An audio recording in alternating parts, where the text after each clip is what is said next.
Things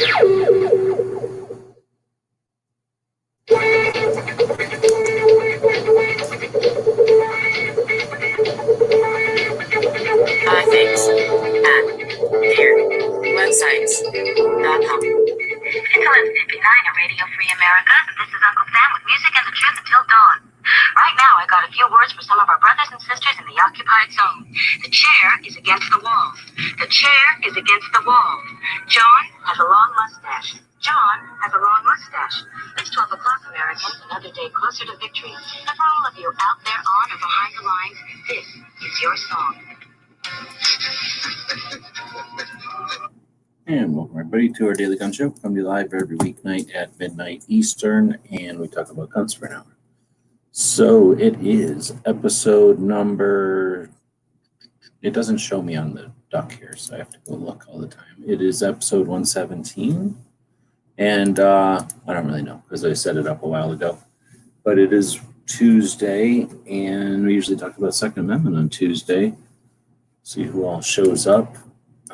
Might throw a link out there if people would like to join in, and we do this show so we can talk about guns, do different tasks, do different goals, do different things, such as talk about our Second Amendment, hopefully come up with different interesting ways to work on different angles on that.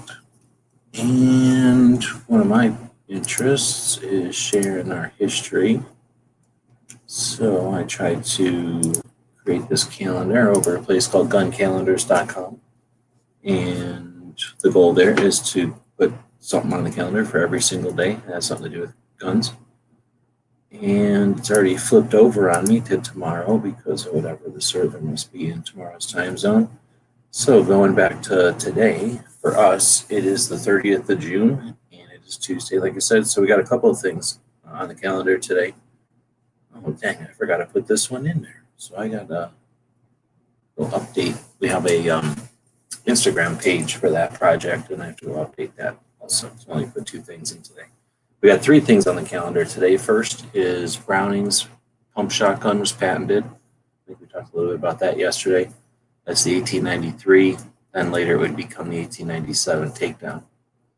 Then we have the Federal Firearms Act of 1938, which is the couple of years after the NFA, right? The National Firearms Act.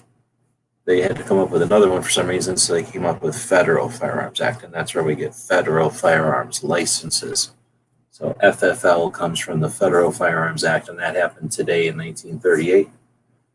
Then we got the Arms Export Control Act of 1976, and I can't ever remember the name of that.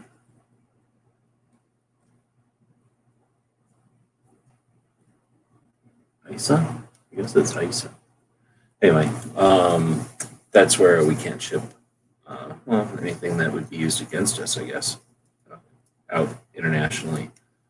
And I guess that makes it difficult to obtain some things, I guess.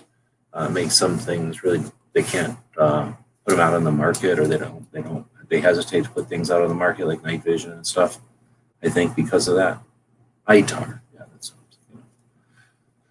All right, so we got tomorrow. A million things are coming up. I do not have them all in here. I have 7 things in here for tomorrow, and that's not all of them. And it's because I guess July 1st is a traditional day to enact legislation. So there's going to be about 1 billion things tomorrow. And it's all, well, the main thing, the one different thing is the creation of the BATF in 1972. And I see Walt's out there. I'll throw a link out there if you want to jump in. I don't know if you got time to jump in tonight. BATF was created in 1972. It's an interesting one.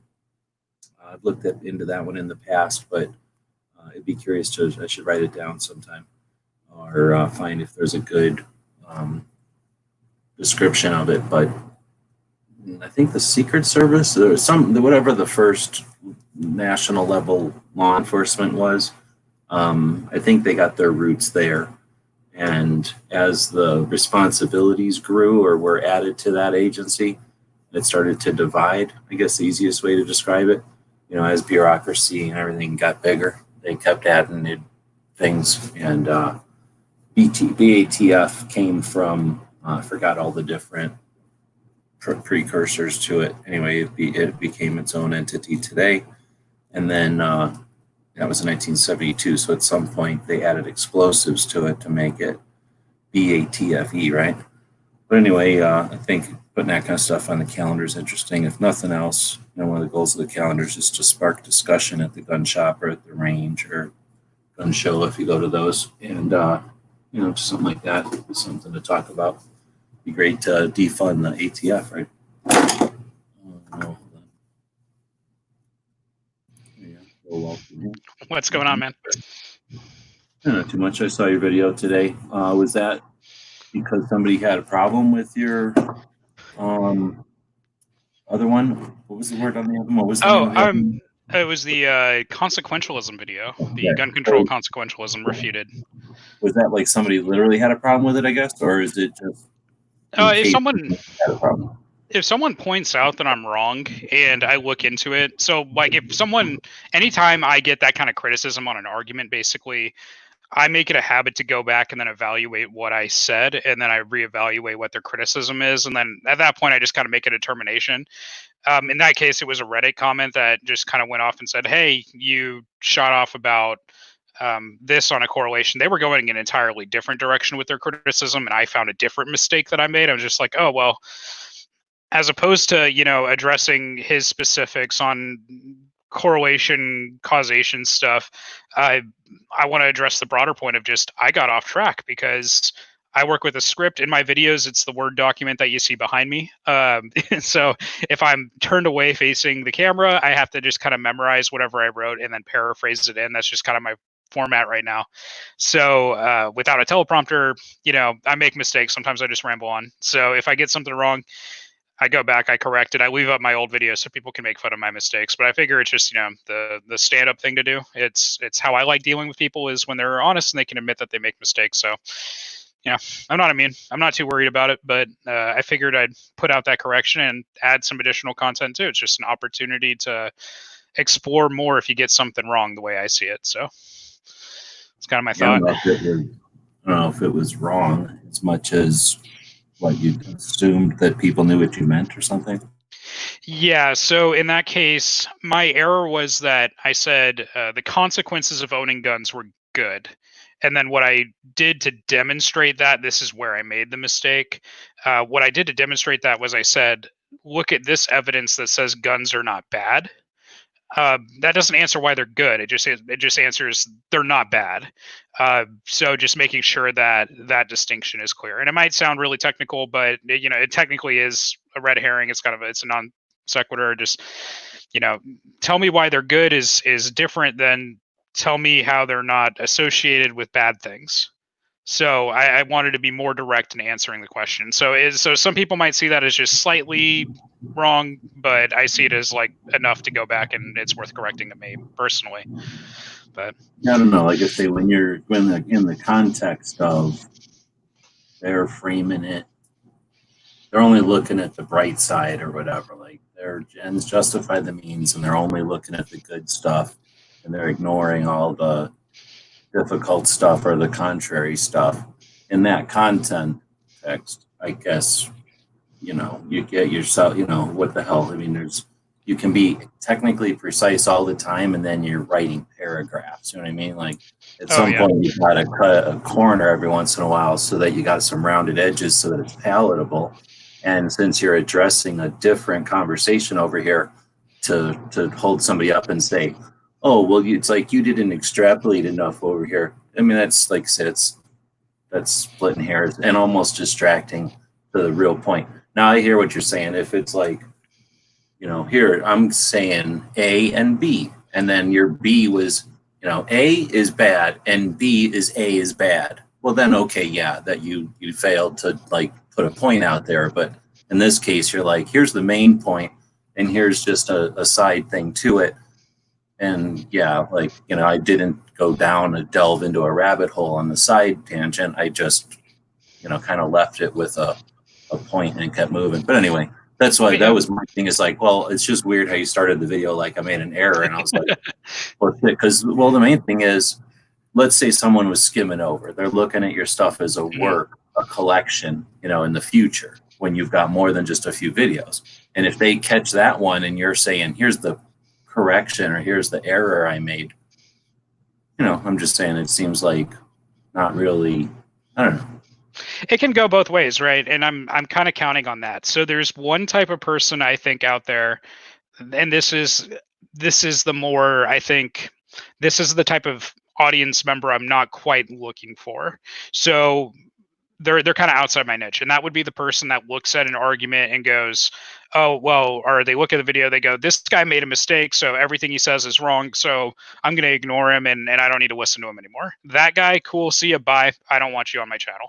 The person that goes, hey, this guy was willing to see an error and try to improve and address it and further the conversation and explore more stuff.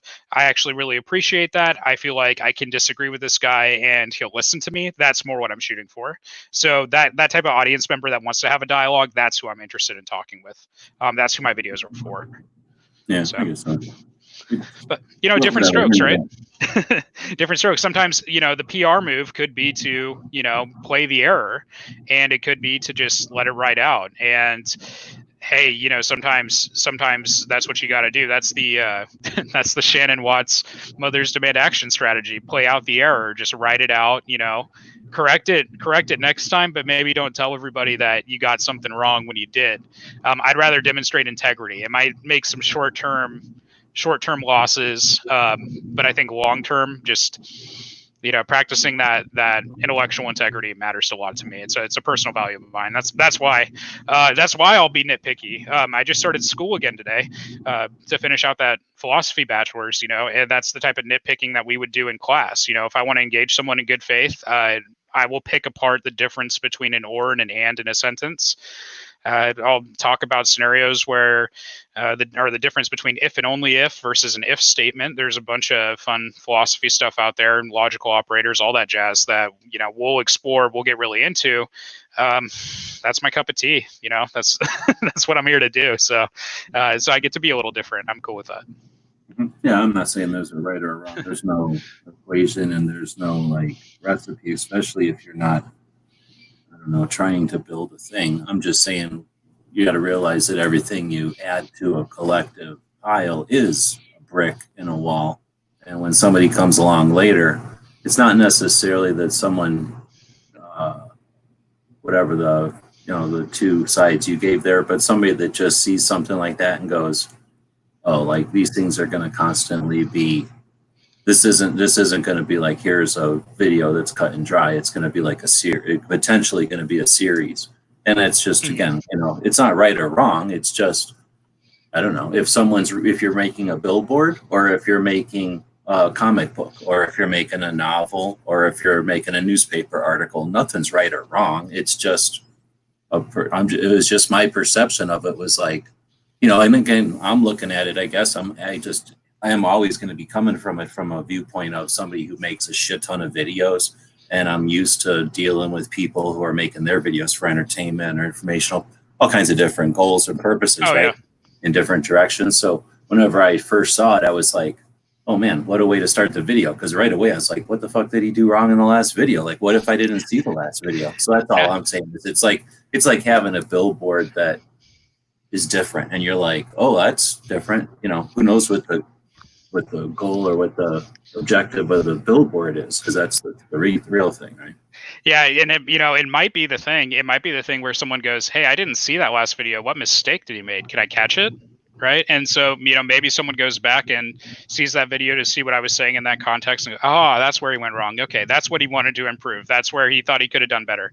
But yeah, I want to keep my ego out of as much of it as possible. I just want to try to be as useful and just kind of build value with the content overall. That's my overarching strategy here, is just to have valuable content and a niche that people are too tired, too frustrated, whatever to engage in. But they wish that they could. They're just exhausted. There's a lot of people exhausted by the actual ideological debate that's underway regarding guns, and there's a lot of people that are exhausted in the fight. They've been doing it for a while, or there's people who are new and don't know how to articulate it to their friends. Whatever. It's like, yeah, I'm here to help. Take me as a resource, make fun of me, criticize me, whatever you need to do, but it's a starting place, and that's cool. So all is fair in love and war. So I didn't get a chance to look at the Reddit link or whatever. Is that the thread for? That was the thread for the whole liberal gun owners, or was it for something? Yeah, specific? and I'll see if we got any more traction on it. I don't know if it got a lot of upvotes. I know I was getting pushback. People were like, "Oh, it's not a big deal that California is going to make you background check for an 80% lower." People were pushing back on me on that, and I'm like, "Hello." It's kind of a big deal. But yeah, let me see if I can find it. Yeah, we got a little bit of a back and forth. So there were some kind of interesting things, because I did ask some of the broad questions. So I asked kind of on your behalf without you asking me to. Now I'm looking at it. So it's the post in the liberal gun owners, but it's like basically your post and an invitation to jump into a live stream. Mm-hmm. Okay, go ahead. So yeah, I asked them 3 questions. And we got a few answers. So it might be worth it just to kind of explore those if we want. But yeah, I'll open up the screen share and we'll look at it. But I said, hey, I'm talking about, he's on the right libertarian side of things. He wanted to ask all kinds of questions. So I gave kind of 3 of the questions we kind of discussed. So what are good ways to engage the left on the Second Amendment?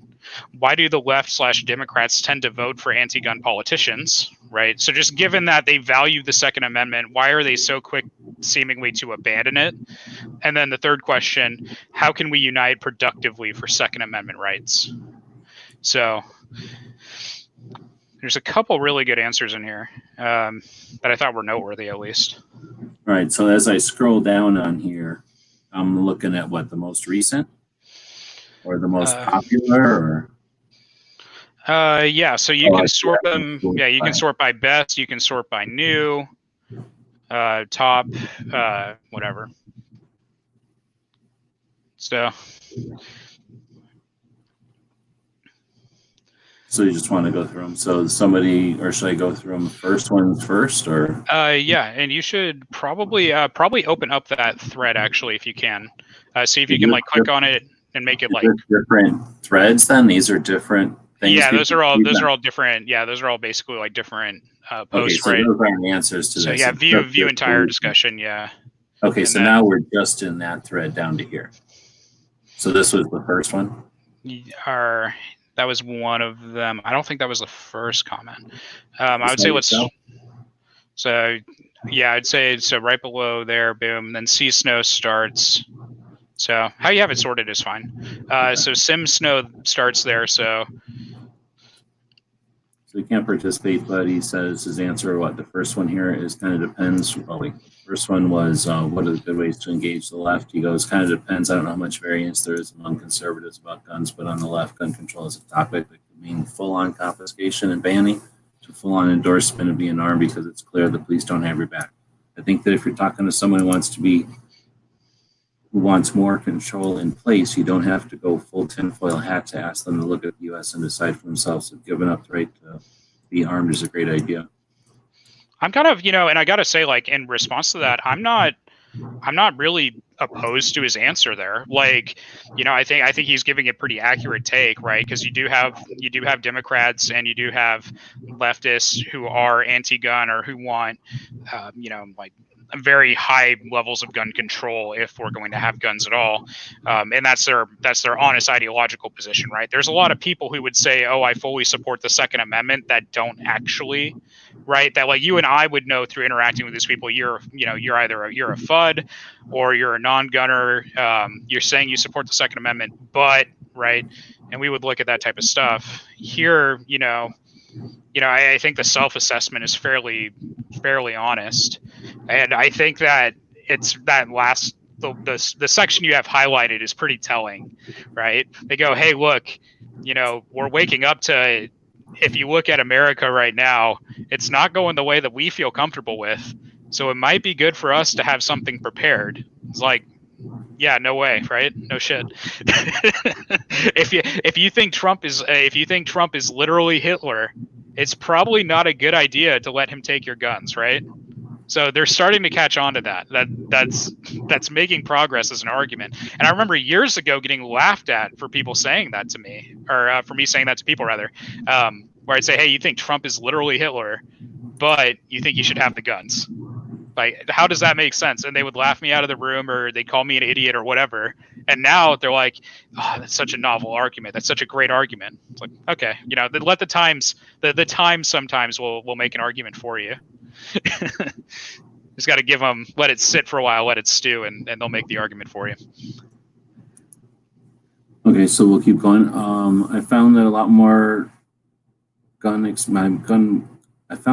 of my more gun experienced friends tend to talk to people who are not into guns like they are children. This is not a good way to get someone to talk with you. A lot of people who are pro-gun control have limited exposure to guns, and most of that is going to be some negative stuff. Don't fault them for lack of knowledge about specific things. It's very easy to dismiss someone's concern because someone hears some automatic rifle and thinks it's scary, but it does lead to better engagement and disclosure. I don't know what he means by it's very easy to dismiss someone's concerns because someone hears and thinks it's scary, but it doesn't lead to better engagement.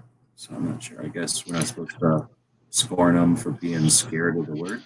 I think that's where he's going with it, because it seems like, but whatever, he's basically saying don't treat them like idiots, and then I guess try to put yourself in their shoes or what, and then don't disagree if they add to that, of course, because he's just offering advice. But on this side, you got to go from the other person talking, or the person talking to the person who's scared of the words. You can't expect them to give a shit, right? You can't expect them to put themselves in your shoes. You just have to put yourself in their shoes. That's the fun part. Yeah, and I think that's where, right, there's a certain amount of biting the bullet that we have to be willing to do for communication, right? And that is going to be just sometimes we have to listen, and sometimes we just have to take a little bit of abuse, and listen to things that we don't like, right? And no, definitely not even sugarcoat that. Take fucking abuse. I'm getting sick of this. Like, oh, it's tough, or oh, it's not easy, or it's like, oh, they don't want to listen. Like, what the fuck? If you're shooting Nazis, they didn't sit there and listen. You don't get to decide, if you're going to go to World War II and fight a war, or if you're going to go to Vietnam and fight a war, if you're going to go to the moon and fight a war, or if you're going to fight a propaganda war in your living room. Like, we're here to be eternally vigilant. And just because it gets difficult, or because it's not the kind you prepared for with your 308 or with your 9 or with your knife or with your hand-to-hand combat and grappling skills, guess what? Pull up your pants and get ready to fight in a different kind of battlefield. Because what the hell? Are we going to lose headway? Are we going to lose, what's the word, real estate? We're going to lose land because they're better at using the internet and memes and stupid shit? Yeah. Or just being able to, or just in this case, I guess I'm raging against memes here, but in this case, because they're unwilling to talk to us and we are unable to talk to them. That's the thing. Most people say they're willing, oh, I'm a gun owner, I'm willing to bring non-gun owners on board. Well, now get willing to step over the line and understand whatever their hangs up are, just the same way that you deal with me, not like a 9mm, right? You deal with somebody who doesn't like the grip angle on a Glock. Do I shake you by the collar and go, do you ever get in a car and go, oh, I can't drive this car because of the angle of the shifter. I can't drive this car because of where the radio is. Like, people are dumb about stuff and we deal with it. Like, an anti is going to be weird about stuff that we're not comfortable with. We got to, it's not even being the bigger person. It's just like being capable and vigilant. We need to be able to talk to people who are scared of guns, who don't like them. Well, and it's just if you are unwilling to engage, you can't get them to recognize their own, cognitive dissonance as soon as they see the truth, right? So like, you What can is it talk to them. to do that, though, is what I'm saying. Like, let them be cognitive. All we have to do is blame them, get them to the point where they leave us alone, right? We don't have to change their mind or make them love guns if they hate them or are scared. Just like figure out to leave us alone, right? Or maybe that is what you're saying. Get them to a Well, point. I'm saying that, my approach is turn my enemy into a friend, right? So, so I'll play the game. I will sit there and play the game. I'll talk to someone for years, just over time, and talk to them about issues, and eventually, we'll start to find middle ground. I have a bunch of my friends who are on the left, right? And one of the things that they'll do is they'll talk to me about how oppressive a policy is, how this and that is. What I'll do is I'll just bring up, like, hey, once you see the light of conservatism, once you see the benefits of what conservatism has to offer, namely that you are in control of your own life, namely that you get to stop being a victim and you get to start taking power back, you get to control the narrative, you get to control how good things are going to be. Like, then when they see that, they moderate out a little bit, and the same thing could be beneficial to people on the right, to be able to see, hey, you know what, there are some problems that, saying pull yourself up by the bootstraps doesn't work. It's like, okay, that's fine. There's a lot of concessions that we're willing to make when we just engage in a reasonable conversation. Sometimes people are just so emotionally hung up on whatever that they can't get past it, and that just takes time, and it takes kind of reprompting, and it takes them just getting exposed to that worldview. So the longer we're in proximity to them, the more they're going to come over to our side. Like, we're not budging on the Second Amendment; they're going to be coming over to us. So I'm in the camp where, like, yeah, let's have these continued conversations, and I think it can be successful. It's very difficult, though. To your point, it's very difficult. It's it's very, very time consuming. Yeah, maybe. I don't know. I mean, it takes a long time to master shooting at long distance or to shoot accurately quickly. It takes time to master just assembling a Ruger Mark II, like a crazy dumb gun that's made all crazy complicated for some reason. And I like the gun. I'm just using it as an example, the one that's got a crazy complicated way of coming apart and going back together. So the next one was, you asked him, why do the left Democrats tend to vote for an anti-gun politician? And then his answer, that same guy's answer, or that same person, I want to answer, well, I imagine a lot of the time it's because I support the majority of that politician's policies. I also think that a lot of Democrat politicians are anti-gun as a bonus, as opposed to a linchpin. Given how extremely entrenched gun rights are, it's difficult to imagine a very vibrant anti-gun politician being able to actually affect, an anti-gun politician being able to affect actual changes in gun control. That's interesting. I disagree entirely with his last sentence there. We've seen it, right? We've totally seen a couple politicians be able to move big stuff. And if you don't believe me, you can check out AB 8888, or no, AB 88. Sorry, I'm adding 88.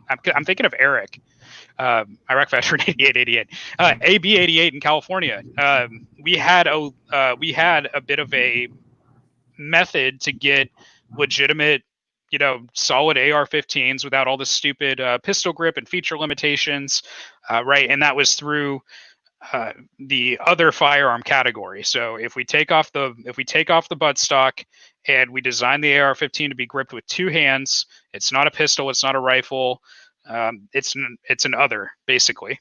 So we had this going for us, and it was really, really cool because you could finally get an AR-15 that would work in California. What did they do? They're working on passing AB 88, which moves up the timetable for them to background check you on buying an 80% lower for an AR or any gun part.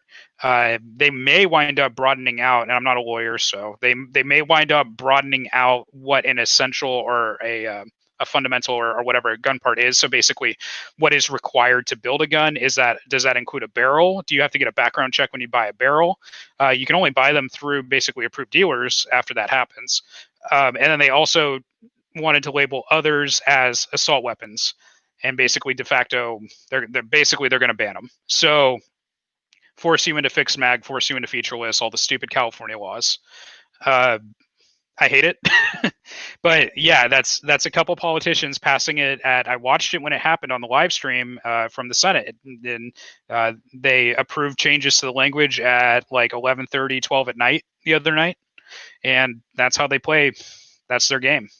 Like Yeah. a couple of them can do it by themselves, and they got called on it too. They didn't even know what they were talking about.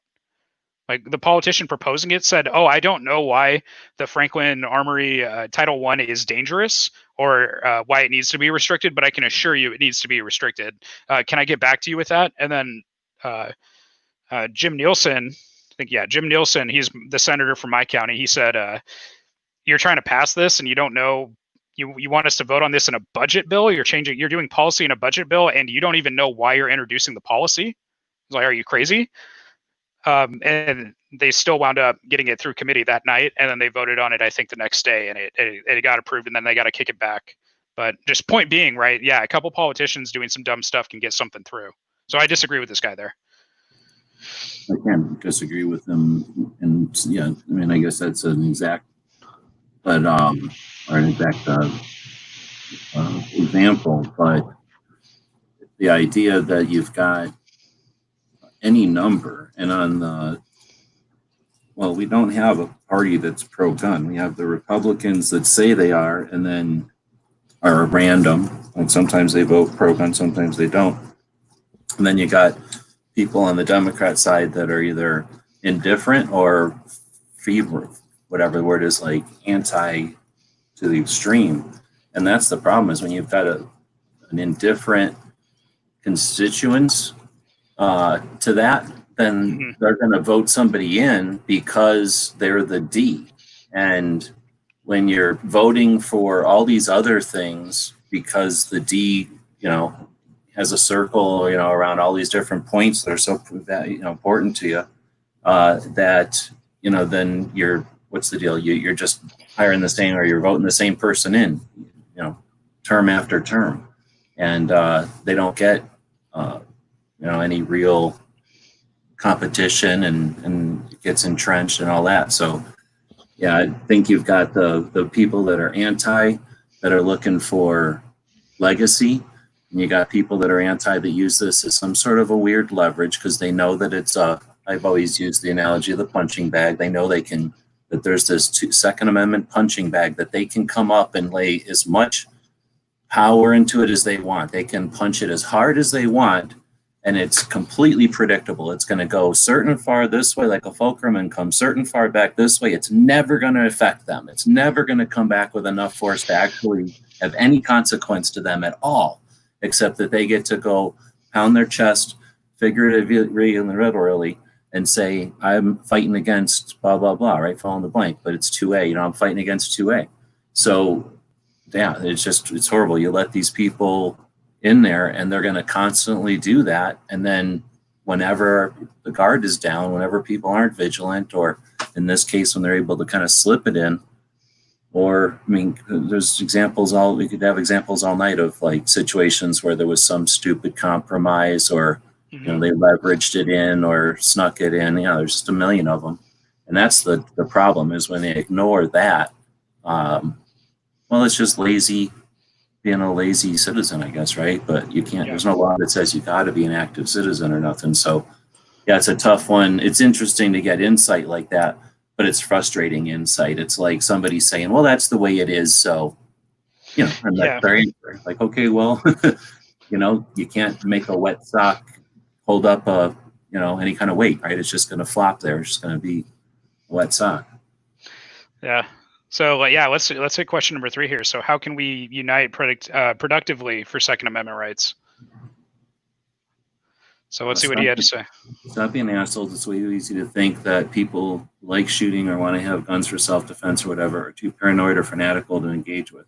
Conversely, it's too easy to fall into that. Start thinking that just because someone doesn't want their kids to get shot, they're a pussy who doesn't want to take responsibility for their security. A lot of good reasons to have firearms, and at the end of the day, the extreme ends of both sides of this debate are still arguing from the same basic viewpoint, and that neither side wants to get killed. It's important to keep that in mind when you talk to someone, regardless on their views on guns. So how can we reunite? I guess he's saying, in summary, And he's trying to say that we're all on the same team, I guess, in a sense, right? So he's saying like, hey, like, like just like they're against school shootings, we're against school shootings, right? We're against people getting killed for no reason. We're against all police brutality. We're against government overreach. We're against people being told how to live in their bedrooms or in their homes. We're all on the same road here if we're on the Liberty Road, whether you're for or anti. I think that the problem with that, right, is that the conservative message is going to be suck it up, buttercup, no matter how you put it. You can say it really nicely and you can say it really subtly, but the message of you need to take charge of your security because no one gives a shit about you. They will let you die on the sidewalk. No one's coming out of their house to come save you. No one's grabbing their guns to come save you. You are on your own. You need to take charge of it, right? That's a really insensitive message to a very sensitive population, right? And I'm not calling them pussies. I'm just saying, like, that's a message that they're going to reject because they're like, that's just, it's tone deaf to what they think the world is. So there's, there has to be some kind of back and forth there. There has to be some way for us to get that through. But yeah, but that's not the only reality. That might, I mean, you might be alluding to specific instances there, but I don't know. The only specific instance I can think about is Reginald Denny and the riots in LA. And people will say, oh, look at that. The guy was minding his business, driving through, hit the riots, got pulled out of his truck and wailed on with bricks by a murderous mob. Mm-hmm. And then they'll leave it right there, right? And they won't talk about how the helicopters up there, the news helicopters that were broadcasting live, which I still haven't done the research to know how recent a phenomenon that was in 92. But in 92, that's the beginning of cable being distributed nationally and 24-hour news cycle. Yep. And cut in with what's coming in from LA, and oh my goodness, a riot! Like click, click, click, click. We're all our regular scheduled programming is now the helicopter riots and the live feed that basically told anybody who wanted to be in this mob, there's where the police are, and here's where the mob is, and look what the mob is doing. And that's when his truck was stopped. So anyway, that's when most of this will stop. They won't talk about the helicopters that we saw this from. The helicopters weren't magical. Cameras being by the film crew. These were news helicopters that were live feed. Well, those live helicopters, as evil as they were, let the guy who saw what was happening know what was happening live because he's seen it happen in front of his place. He went out there, grabbed Benny, put him in a vehicle and got him to a hospital and saved him. So, again, you were kind of, I'm using that whole thing as the only example I have as a time when in all the chaos and horribleness, people do get up and help each other. So totally. This desperate bullshit idea that we don't help each other is fiction. I believe there's more history. Maybe it's just because I'm the kind of person that pays attention to, focuses on the positive examples from history. There's certainly negative examples, but typically when there's a negative example of everybody being out for themselves, those societies crumble and fail. And they're replaced with societies where people help each other and work for the benefit of each other. And this doom and gloom, all gun owners are too paranoid. I believe that's right. That's definitely, you can't get cynical and think that, well, whatever. I guess I'm just going off. No, I think you're actually fairly on point, right? Because the heart of the conservative message, and when you get to see the light of the conservative message, really what we're saying is we know that when you are able to help you, and that when I'm able to help myself, that then after we take care of our business, we can get out there and help each other, right? That's when, right. Yeah, that's when we collectivize. We don't collectivize first. We get our houses in order, then we go out, right? So that's the conservative philosophy in a nutshell, I would say. So we can do that. We're on the same page, with teaming up to fight the evil out there in the world. Show us where it is, point it out, we'll help you. What we want to do is make sure that you're ready for that fight. We want to make sure that we're ready for our fight. We have obligations to our families and to our friends. We have other people we've got to take care of. We know that what we're interacting with is complicated, right? We don't want you to just rush out there and not be ready. And we don't want to give you empty words to try to console you. We want to be able to solve the problem when the problem arrives. And, without being a dick, if you can't take care of yourself, no one else is going to take care of you. We know that. So we want you, we want to equip you, we want to make you successful, right? So there's a give and take here. Like, and I think if they can see more conservatives that are maybe explaining that point well, I think maybe we could get some traction there and reduce that asshole perception note. Well, yeah, I mean, that requires that there's a channel and that they're receptive and that there's some incentive for them to pay attention, right? But even if I'm going to challenge everything there, because I'll never, obviously this year is an exception. There's always an exception that's the low hanging or the extreme, right? This Sure. year is an extreme, I hope. And, and it's still, it is what it is. There's definitely violence, but it isn't violence at the Red Dawn level where it's chaos and there's rationing and it's the day after or nothing. So, yes, everything you just said there, but I'm going to add the presence of firearms, the legality of firearms is what keeps the cartels at bay. The cartels own towns in Mexico, just 100 miles south of me. If you're in California, many parts of California, just an hour or so south of them, cartels own towns. They own regions, right? There's illegal stuff is more powerful and has more infrastructure than the legal stuff. And they know that. They can't ignore that. And what keeps that at bay here is the fact that we have the right to own a firearm, and that potential lethal consequence stops cartels from ever moving in the first place. We do have some gangs in certain areas, right? And I guess the 5 counties or whatever, where there's actual hardcore gang activity. And there's certainly meth labs and stuff run by cartels. I'm not blind to that stuff. But we don't have the organized crime owning the towns, warlords that own regions, and that's not due to gun battles in the streets. And that's all I'm going to get at is that if you're talking to somebody who's concerned about safety, we're not suggesting that we need to have firearms because we want or are looking forward to or we perceive that there will ever be gunfights in the streets. But we're suggesting that history has proven that because there's a gun behind every blade of grass, I guess using that quote or whatever, that's the reason we don't have the cartel situation. We certainly have situations out here in the West where there's large enough region between. I mean, look how long our Indian wars lasted, 120 years of Indian wars. And why? Because there's so much room out here and vast distance for people to go have wars and stuff. So if the cartels really wanted to, if they had a foothold here, they'd own big chunks of the Southwest. They don't, because the individual threat of lethal force is there. And it's not because there's M16s in streets or on people's, turrets on people's vehicles or even in, balconies or anything. It's just, the legality of it. And when you see the legality restricted is when you see crime take over and be a more bigger piece of the equation than the lawful side. So that's all I was going to get at in that case. I was going to say, actually, on that note, and I don't know if you're good for a quick transition here, but something that might be really interesting. Did you ever hear about, I believe it's pronounced Tehran, the town in Mexico that kicked out the cartel and the corrupt police? I saw that show or a movie about the town and then the guy, and then eventually the guy got killed or something. So basically, my understanding was that the cartel was just kind of moving through and abusing people, and some women in the town were getting harassed. I dropped an article in the private chat here for the stream, but but they wound up getting harassed by some men. I think from the cartel, and then what winds up happening is the community goes like, no one harasses our women. Police aren't going to do anything about it. Police are corrupt. Screw it. We're in charge of our own security. And they went full 2A. They went citizen militia. The community is going to become the government now. Full.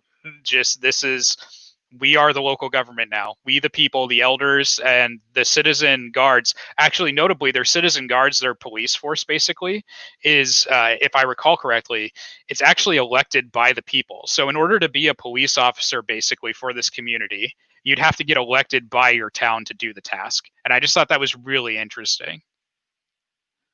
Well, this is an article from 16. I saw a movie I don't know when the movie was dated, and it might be about this. I don't know if this, circumstances happen more than once in Mexico. But from what I understand, what'll happen when something like this happens, and I don't know other than, third or fourth, I don't have any firsthand knowledge of this or anything. But from what I understand, this will happen, and then either the big cartels will come in and just slaughter so that everyone is, back to being respectful, fear, whatever of the cartels, or the group that took power, eventually, they, okay, I've got power in my town or whatever, and there's still people that have to make the decision between coffee and cocaine or whatever their specific choices are there, and then how long can they be the calm in the storm or whatever when all 100 360-degree borders, they've got pressure. But yeah, I hear you. I don't know. Yeah, I don't know. I don't know either. Side note: I got to go in about 5 minutes because my wife threatened to break my finger if I'm not done by 10. Okay. Well, thanks for jumping in. Yeah. I just want to throw out there that the other thing about this response to number 3 is that when the guy says conversely, when it's easy to fall into that and start thinking that just because someone doesn't want their kid to get shot, blah, blah, blah, blah, blah. So that's the thing where when we have these discussions, I'd like to see the potential, because I haven't seen enough actual interaction with this way to know if it's effective or not. But the concept that anything that can be done that has to do with our ability to get firearms has anything to do with a kid getting shot in the school, there's so many ways to address that have nothing to do with gun control. So, that's where a discussion can be had that's hopefully effective or useful, and can be meaningful, but, again, not in the direction of somehow a law against it is going to solve anything, or a law against what we can own is going to solve that eventuality from ever, happening, or Yeah. the mindset, the casual, oh, well, we'll just go with the mindset that if it maybe saves just one, right? Because that's such a horrible, that there's Yeah, no that's way that can be justified by any serious logic, right? Yeah, that's not the argument that we would use for national policy, right? Because every policy, and this is my thing. So if you want to argue the consequences of, well, it cost us $10 billion, but we saved one life because one life is worth more than $10 billion, I would agree on a personal level. Here's the problem: it's that as soon as you turn that policy outside of your own, what were you going to do with that $10 billion? Where was that going to go, right? You saved one life with it. What if you could have saved 10,000 lives? So if you're going to go down the consequentialist argument here, you probably could have expanded food stamps. You probably could have expanded, healthcare access and welfare. You could have saved more lives than just that one. So it's not really a good argument, in my opinion. You have to look at the total picture. Every action we take has an opportunity cost attached. We're not making moral decisions in a vacuum. So we Right, have to engage these things dynamically. Yeah. being punitive to the gun owning community, what does that accomplish versus putting effort into some sort of counseling at whatever prime level it would be during either education or some other thing at a young whatever the level is, when a kid makes, when you can start to see when a kid's getting crazy or not, or going, getting the symptoms of one of these craziness or whatever. I don't know what the words to say. But you know what I'm saying? Like if we put effort into some kind of screening versus just the narrative of, the manipulative organizations that are run by ex-Monsanto employees that are like expert manipulators. Like, why does that make them good policy? Like, their policy was picked out of the butt and they know it. Their policy has as much to do with keeping argument going between gun owners and non-gun owners as it does with actual results at the end, because they're going to champion anything that happens as a victory on their end. So they're never going to, accept anything as a victory.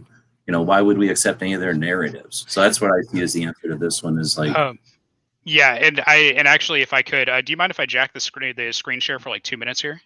yeah, Would that be cool? I think I've got, yeah, let me see here. I'll do my entire screen and we can share audio, or no, we don't want to share audio, right? I don't know. Yeah, share and then, okay.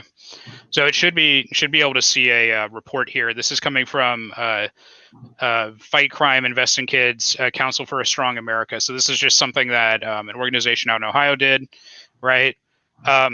So I was looking into a video that I'm doing, right, which is those other ways of stopping gun violence in particular, or just violence in general, that don't have anything to do with touching guns. And so I came across this note here. And it says economists have studied the relationship over time between changes in graduation rates and crime. They concluded a 10 percentage point increase in graduation rates reduced murder and assault rates by about 20%. Invest in the schools.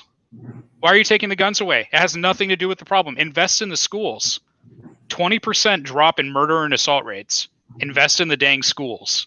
Give kids school choice. Let them go to good schools. Let these inner city kids choose where they go to school so that they're not stuck at the crappy school next to them, right? Instead of throwing money at a school, throw money at a community and let them build a school. And then look at what those schools do comparatively, right? Yeah. So this looks like, hold on. So I'll see if I can get to it or not.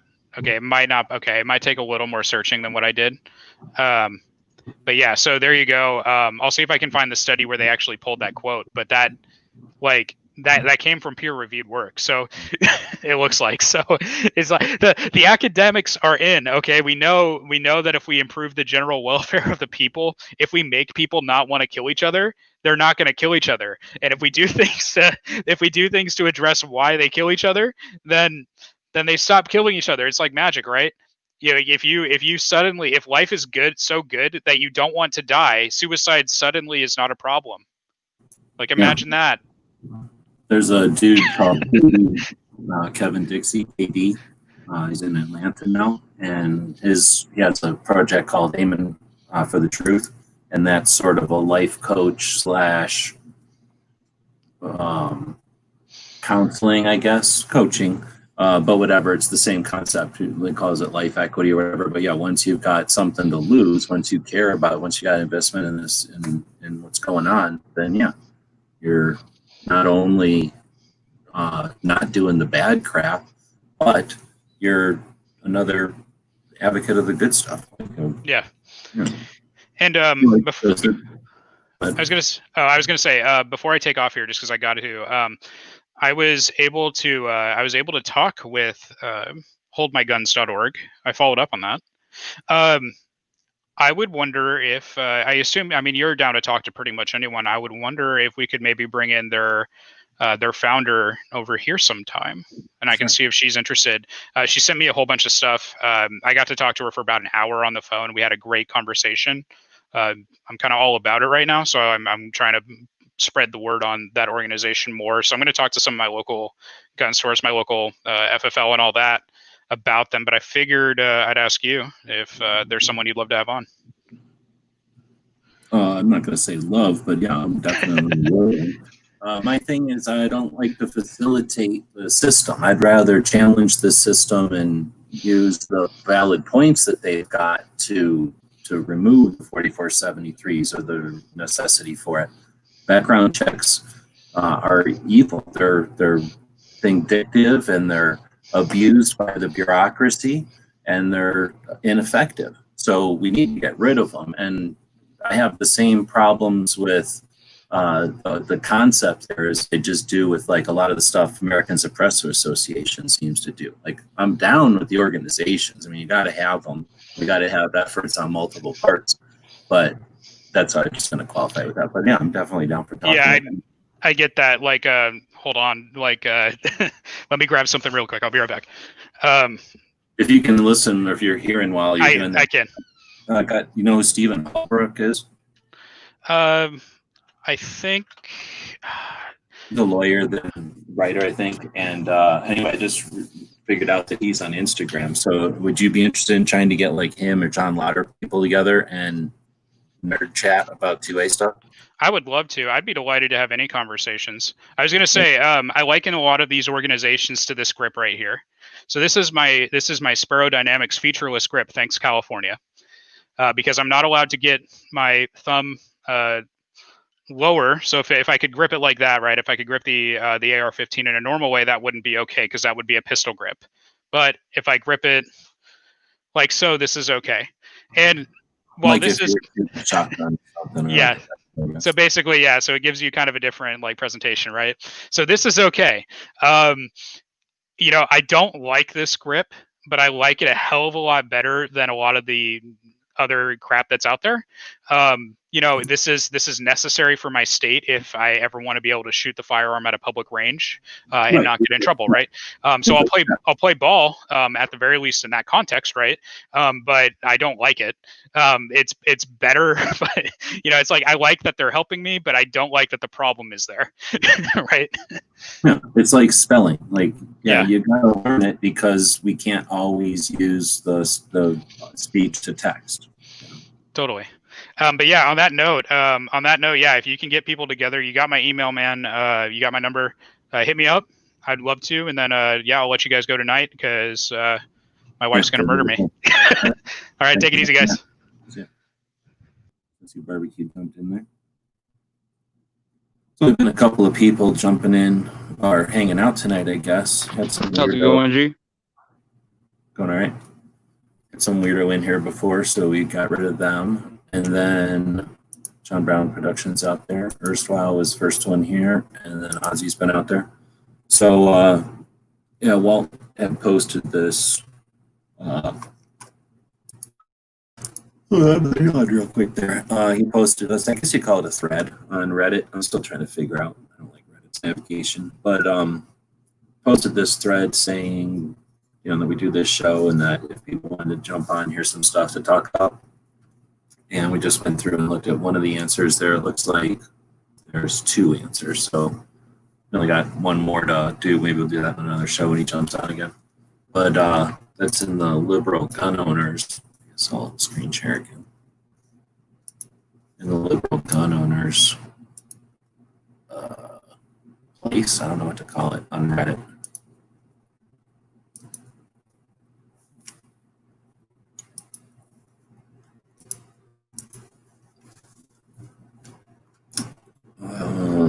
So I guess this is done by what's hot. So I'm going to do it by what's new. Guns are net positive.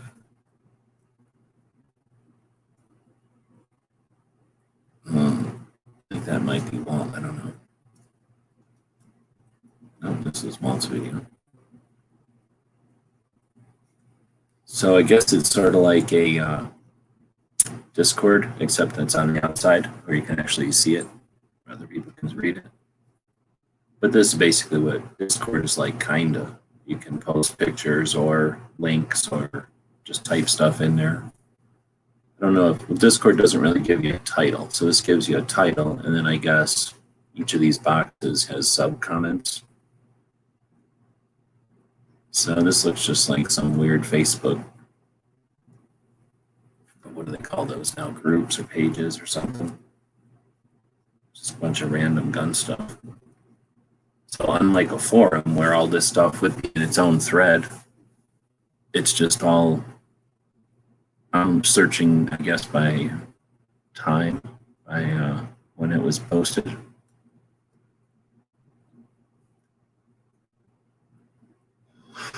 Here's somebody saying, I want some suggestions.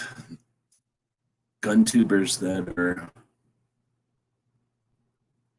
oh, that's the whole list. Oh. Look at that. Mandalorians against fascism. All right. If I want to unload a magazine. Yeah, I'm not familiar with. What? Oh, I was just gonna say I'm not familiar with Reddit at all, but with the stuff Walt's been saying about this, you know, the liberal gun owners thing that's on there, I really need to get on there and start checking it out, see what all the discussion's about.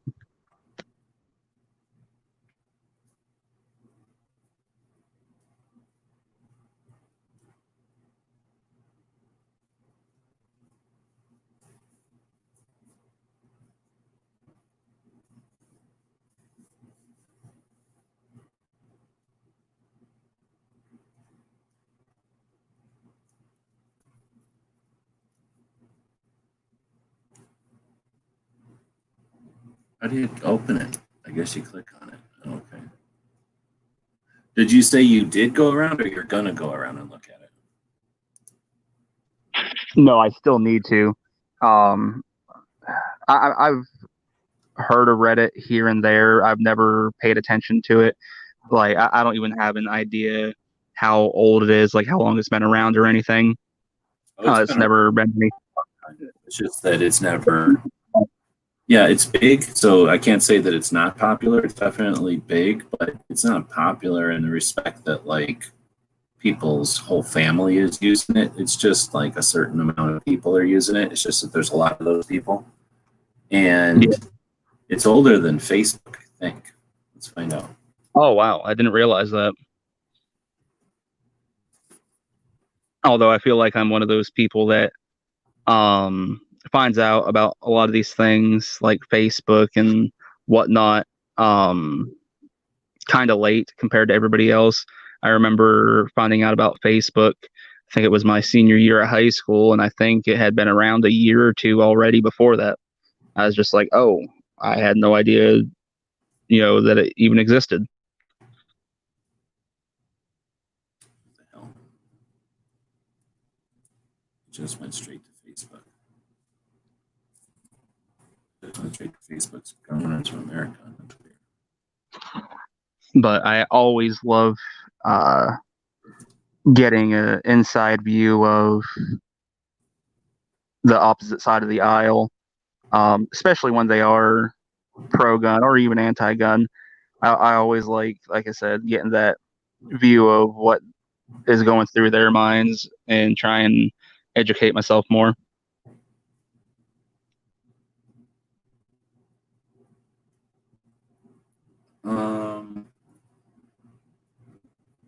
So I guess it's Facebook started. Oh, it launched in 2004, and Reddit launched in 2005. So it's almost as old as Facebook, but not as old as Facebook.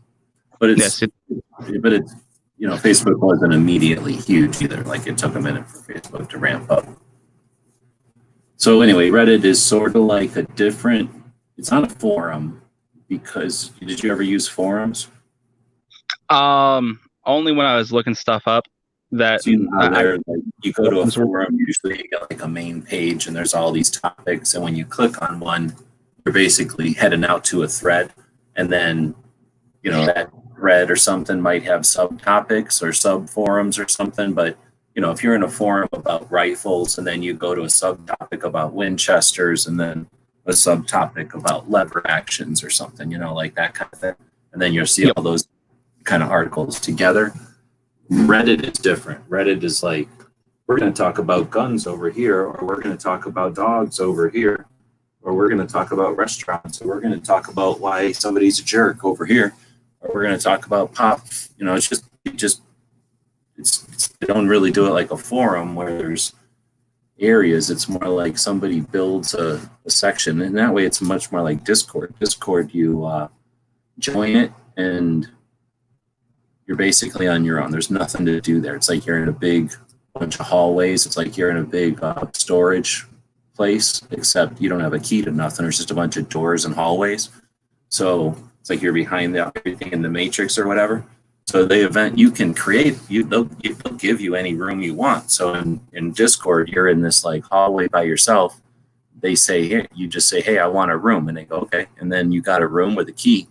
And you can do whatever you want in that room. You can start a party or bring a bunch of people in there or do whatever you want. You just got to give everybody the key, right? You got to tell them, here's where it is and here's the key. And then they all know to go down this empty hallway and find your place and hang out there. And once you're in there, you can make rooms or areas, and you can have discussion areas. You can do all kinds of stuff because you own your little room in there. And in that respect, it's like Reddit. It's just that Reddit, it's open, it's like a clear ceiling and anybody can come along and look in there, where Discord, it's all in a big hole in the ground. So you don't even know what's in there. It's just a big empty hallway with closed doors. You'll never know what's in there until somebody gives you a key and you go look in there. Which bothers me because then who cares what you're doing if you want to do it in private?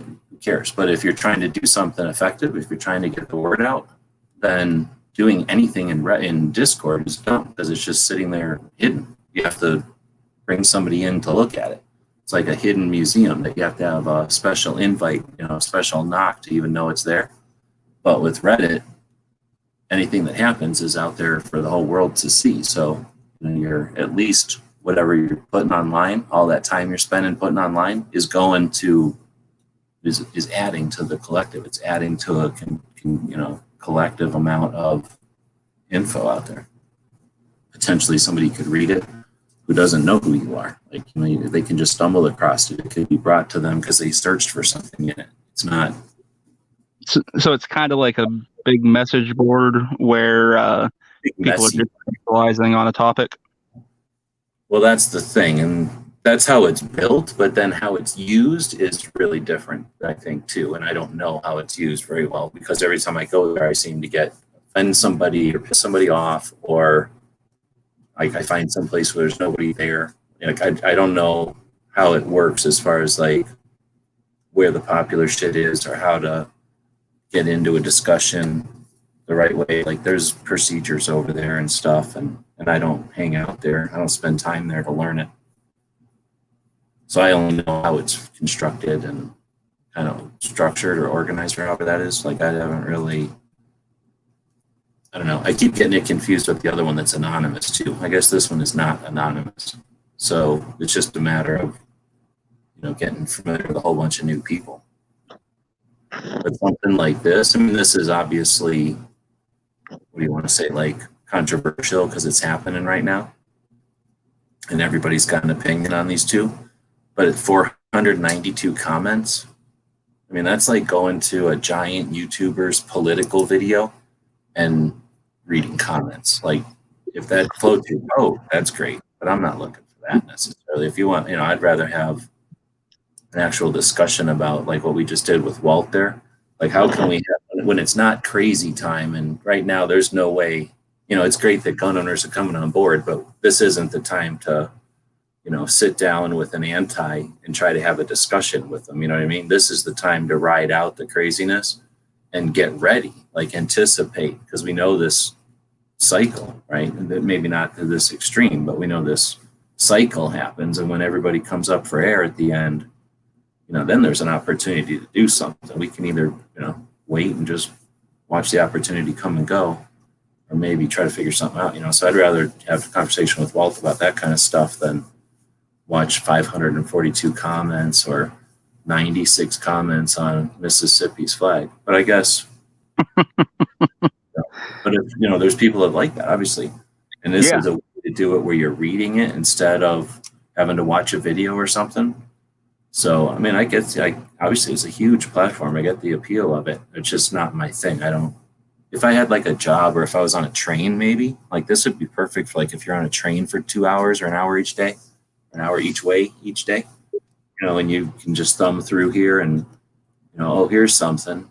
And then look at all the comments. Like that's something that like when I go to Instagram, you don't really use Instagram? No, not really. With Instagram, if I were to thumb through like my feed here, right? It's like, can I feed just go through mine?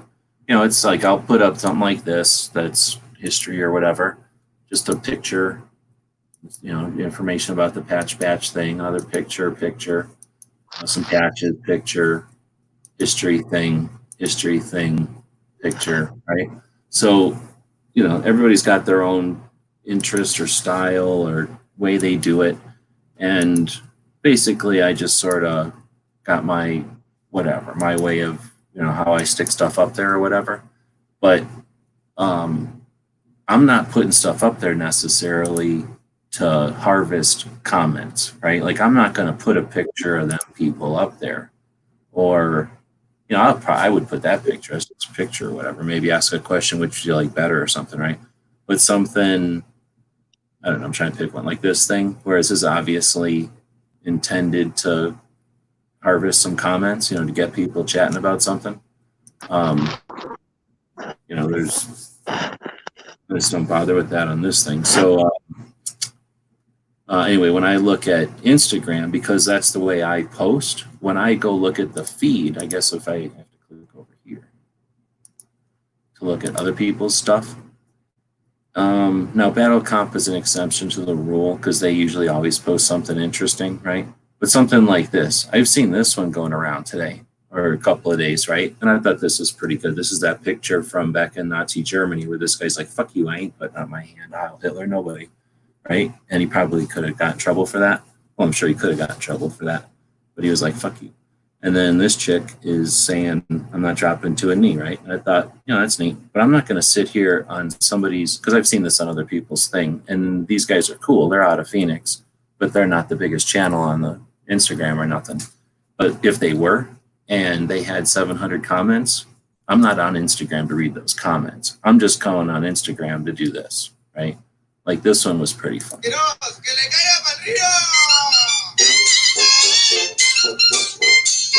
It's in a different order.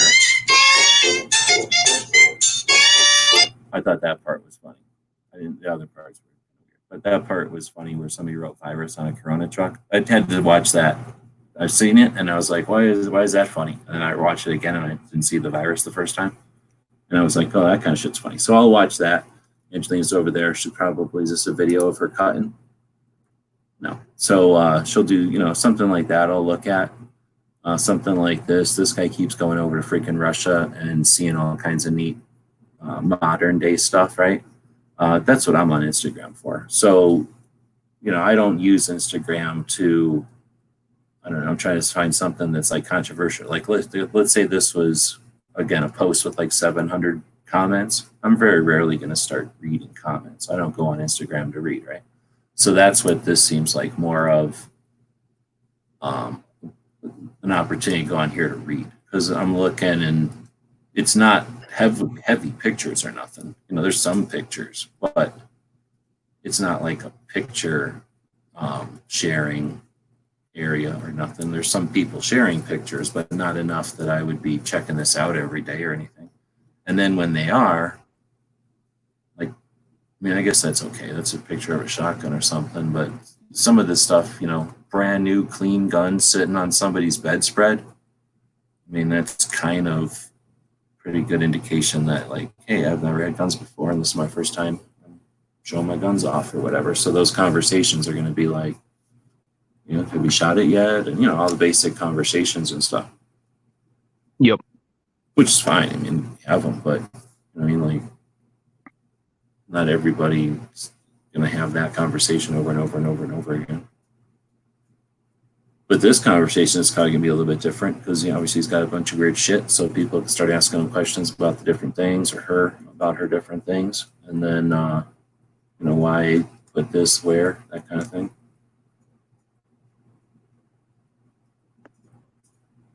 It's supposed to be German, I guess.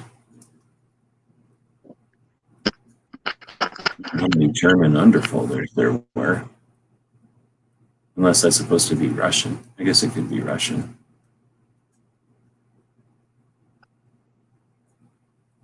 I've recently changed my opinion on guns.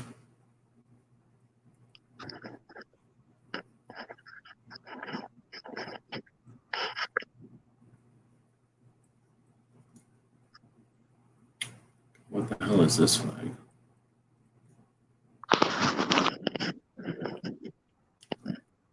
What's a flag with 3 down arrows?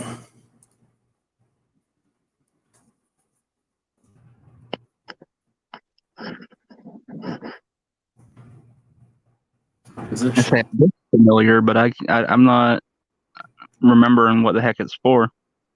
Communist? Is that what it is? I don't know. Flag of the American Iron Front? Is this some kind of weird Nazi shit? Nazis.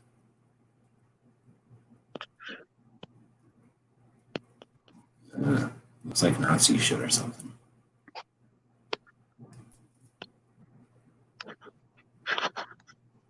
$10 million views. Did you say 10 million? That channel. Maybe it's just a YouTube channel and they think that that's some sort of weird Nazi thing. I really don't know. I guess I'll go click on the words part.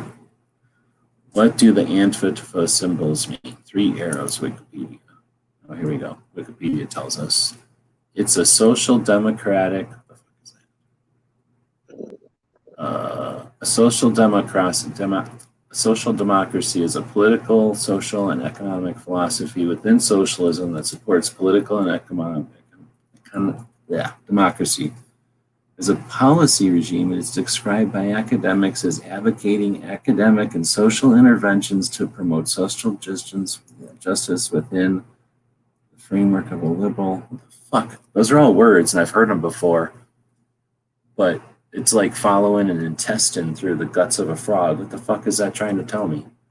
Just a bunch of fucking words. So political symbol, I don't know what that is, associated with the Social Democratic Party of Germany. Political party, one of the two major contemporary parties in Germany.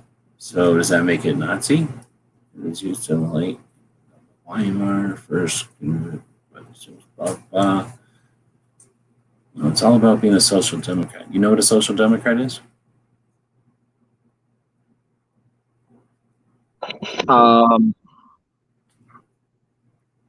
You mean in like the German sense, or? I don't know. Whatever these three lines are, there's some sort of. I'm thinking it's some sort of social democracy, whatever the fuck they're calling that. So I guess it's a type of socialism. It's a policy regime. It's described by academics. It doesn't even say with a liberal, the fuck framework of a liberal, democratic, whatever.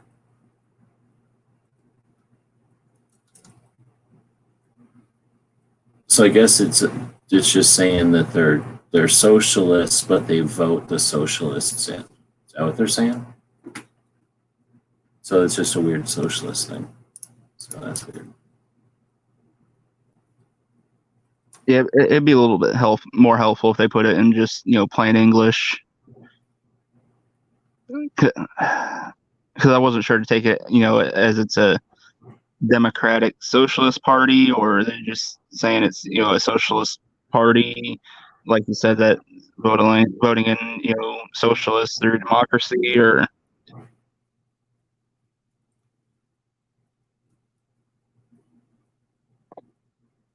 All right, so I clicked on it and it goes, what does that mean? And then it goes, go to this. So here's the link to that Iron Fist or whatever the fuck. Iron Fist is a German paramilitary organization. Paramilitary organization of a semi-militarized force, organizational structure, tactics, training, subculture, and function similar to that of professional military. Of the Weimar Republic, some fucking Germans, that consisted of social democrats, again, trade unionists, an association of workers forming a legal unit of legal personhood called a bargaining unit, which acts as a bargaining agent. And then liberals. Governed consent based on liberty, consent of the governed, and equality before law. Liberals espouse a wide variety of views depending on their understanding of these principles. They promote free markets, free trade, and limited government. What the fuck? Limited government and individual rights. All right, whatever. And then its main goal was to defend liberal democracy against totalitarian ideologies from the far right and left. Chiefly opposed Nazis and crazy little tiny spider just dropped down out of the fucking ceiling onto the fucking table and he's running all around. Oh, I don't know, you got him? There we go. I either got him or I didn't get him, and there's going to be infested by little tiny spiders. Little tiny white spider. Should have left him and then I could have got bit by him. it was a communist spider. It was best that you just took him out.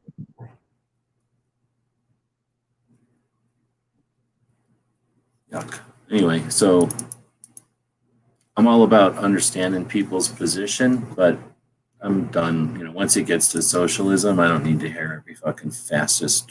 You know what I mean? Like, okay, you're fascist. I'm done with you. It sounded contradictory too, because if it's saying that they're for limited government, but they're socialists, how does that work?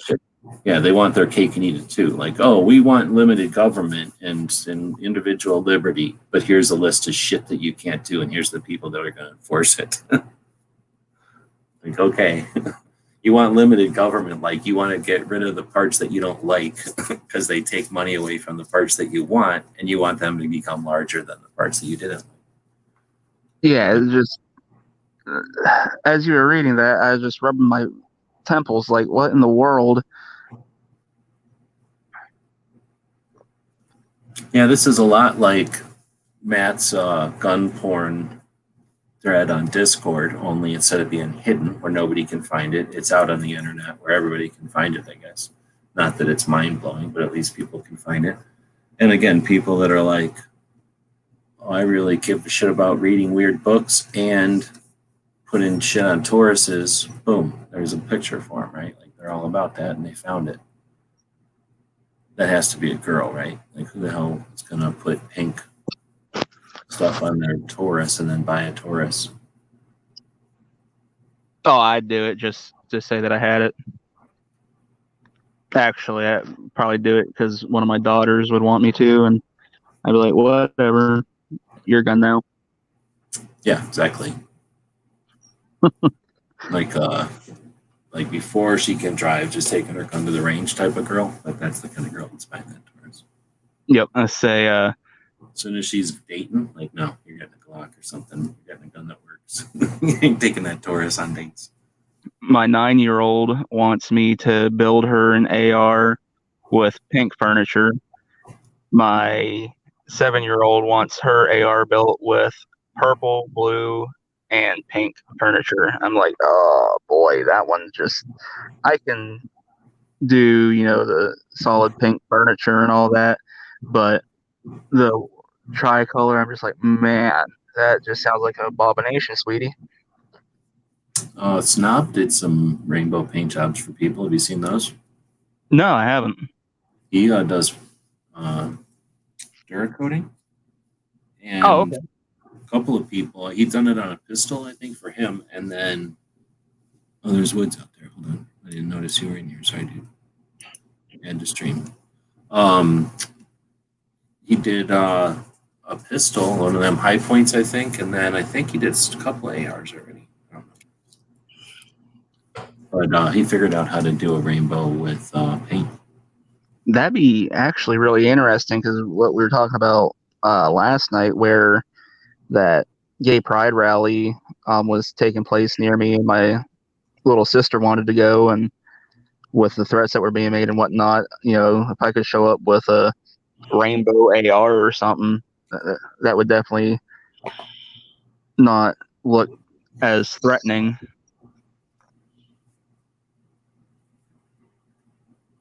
And definitely get me looking more on their side so I can, go and support my sister. And then give it to her.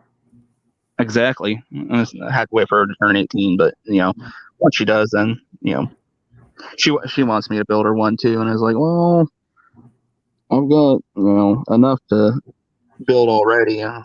We'll get to it. I say build the daughter whatever she wants, regardless of whether you like it or not. I say, I'm very much for building my kids whatever they want. I'm just, in my head, I'm just like, oh, that just sounds like it's not going to look good. Well, but you're a dad, so to her, you do things that don't look good every day. Definitely.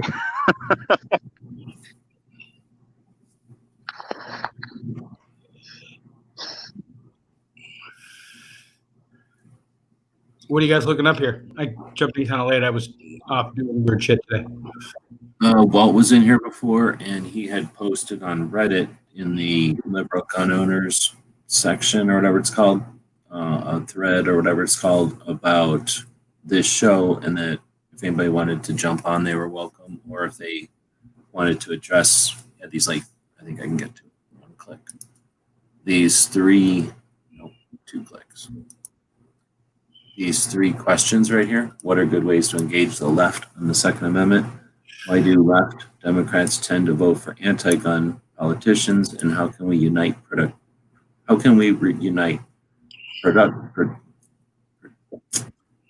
productively for your Second Amendment rights.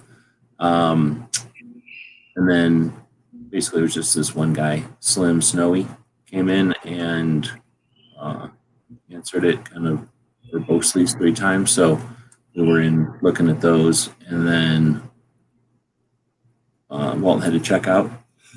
So then I'm not a big expert on Reddit, so I just clicked on liberal gun owners right here, and then that took me to this. And you're on the Discord? Do you use the Discord? Yeah, I use Discord once in a while. So I think it looks to me, it's like Discord, except, Discord has this shit on the left, but otherwise this is Discord. It's like, except I was just telling them Discord is in a box. It's like in a hole. And this is like one of those mazes made out of bushes. Like if you were above it, you could look down on all of Reddit and see it. Otherwise, it looks like it's built the same way, where somebody comes along and builds a section, and then in that section, they can have pieces or rooms or whatever, and then these discussions happen, and they can post a picture or link or whatever, or just chat. And then to me, it looks kind of like Matt Never Enough Ammo's gun porn. Like it's a picture every once in a while. Well, it's a whole shit ton of pictures now, but before it seemed like it was a picture every once in a while, and then like posts like this, blah blah blah blah blah.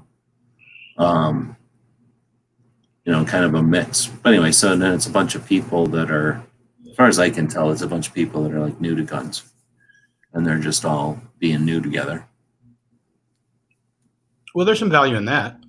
Oh, I mean, you have to be, right? Otherwise, you're either just listening to people who ain't new, or you know what I mean, you're ignoring everything. Like you got to talk to people that are new together. So, but I'm just saying, like sometimes in a forum, at least back in the day, there'd be like your know-it-all blowhards that are like blah blah blah, like I know everything, and you'd come to them and you'd depending on if they were jerks or not, you'd be like, oh, you know what, you need to talk to so and so. I don't see that happening. And I haven't looked at Reddit for like 20 minutes. So it's not like I'm an expert or nothing. But just looking at the comments, it just looks like a bunch of people that are peers, like talking to each other. And unlike the forums where, there'd be like the guy come in with, 7,000 posts and he'd be like, blah, blah, blah. And then the things would just end because there was nothing else to say. Like the guy answered the question, It's not like that. These people are just all like, yes or no, or I wonder that too. It would be interesting to go through at some point and find out what like a lot of their common questions are. Wonder there must be a way to pull that. I mean, Reddit is too open and modular. Like I'll bet you there's a way to harvest that. It sounds like a job for Walt quite a bit. He wants to be a lawyer. I would think there used to be this guy named Daniel, who was a database. Well, he was a what do we call it, an app guy, but I'm guessing he would have the skill set to go in here and do that. I think this is where I was. So I was looking at this thing where I don't understand this part yet. I guess when I'm looking at it, I'm not logged in. If I was looking at it and I was logged in, I would decide this is better. Like this should go up, right? And this sucks. Like this should go down or something, because this is I'm not familiar with. So that must rank like how good the post is, or like if it was worthy or something, or if it's a hot discussion maybe. And then you can of course share it and save it. And then there's these comments. So I guess I was just saying, like, I'd rather look at Instagram and just scroll through and look at the pictures and then maybe like read the description because you want to know more or whatever. But I was just telling them that if I'm going through Instagram or something and some of these, like this one has 64 comments, very rarely am I going to open that up and start reading comments. Like I don't go to Instagram to read the drama or the witty back and forths or the I agree. Yep. That kind of shit. Because nobody really has real discussions on Instagram. It's just witty shit or snarky shit or like, no, I don't like it, or yes, I do.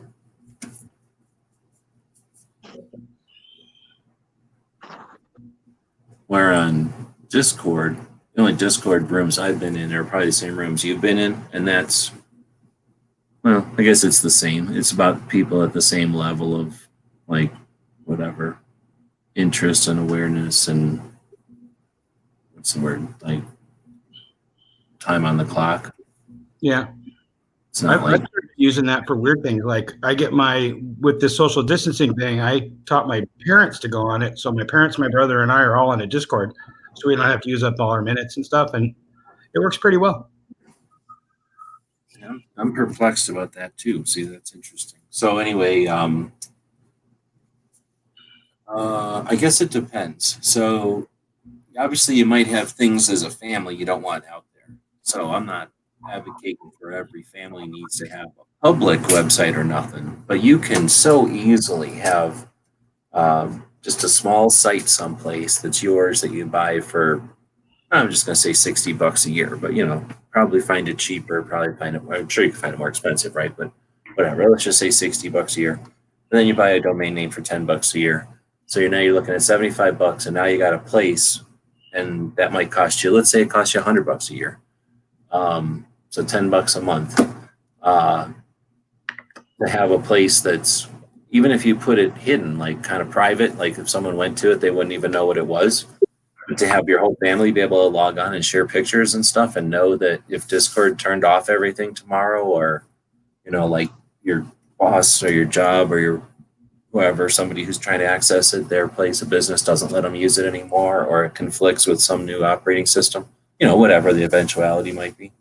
That's where I would say, like, for a family, I think it's worth having a place so that that family has their place. And then, all that data, grandma's recipes, what happened on Thanksgiving, it all gets accumulated and kept.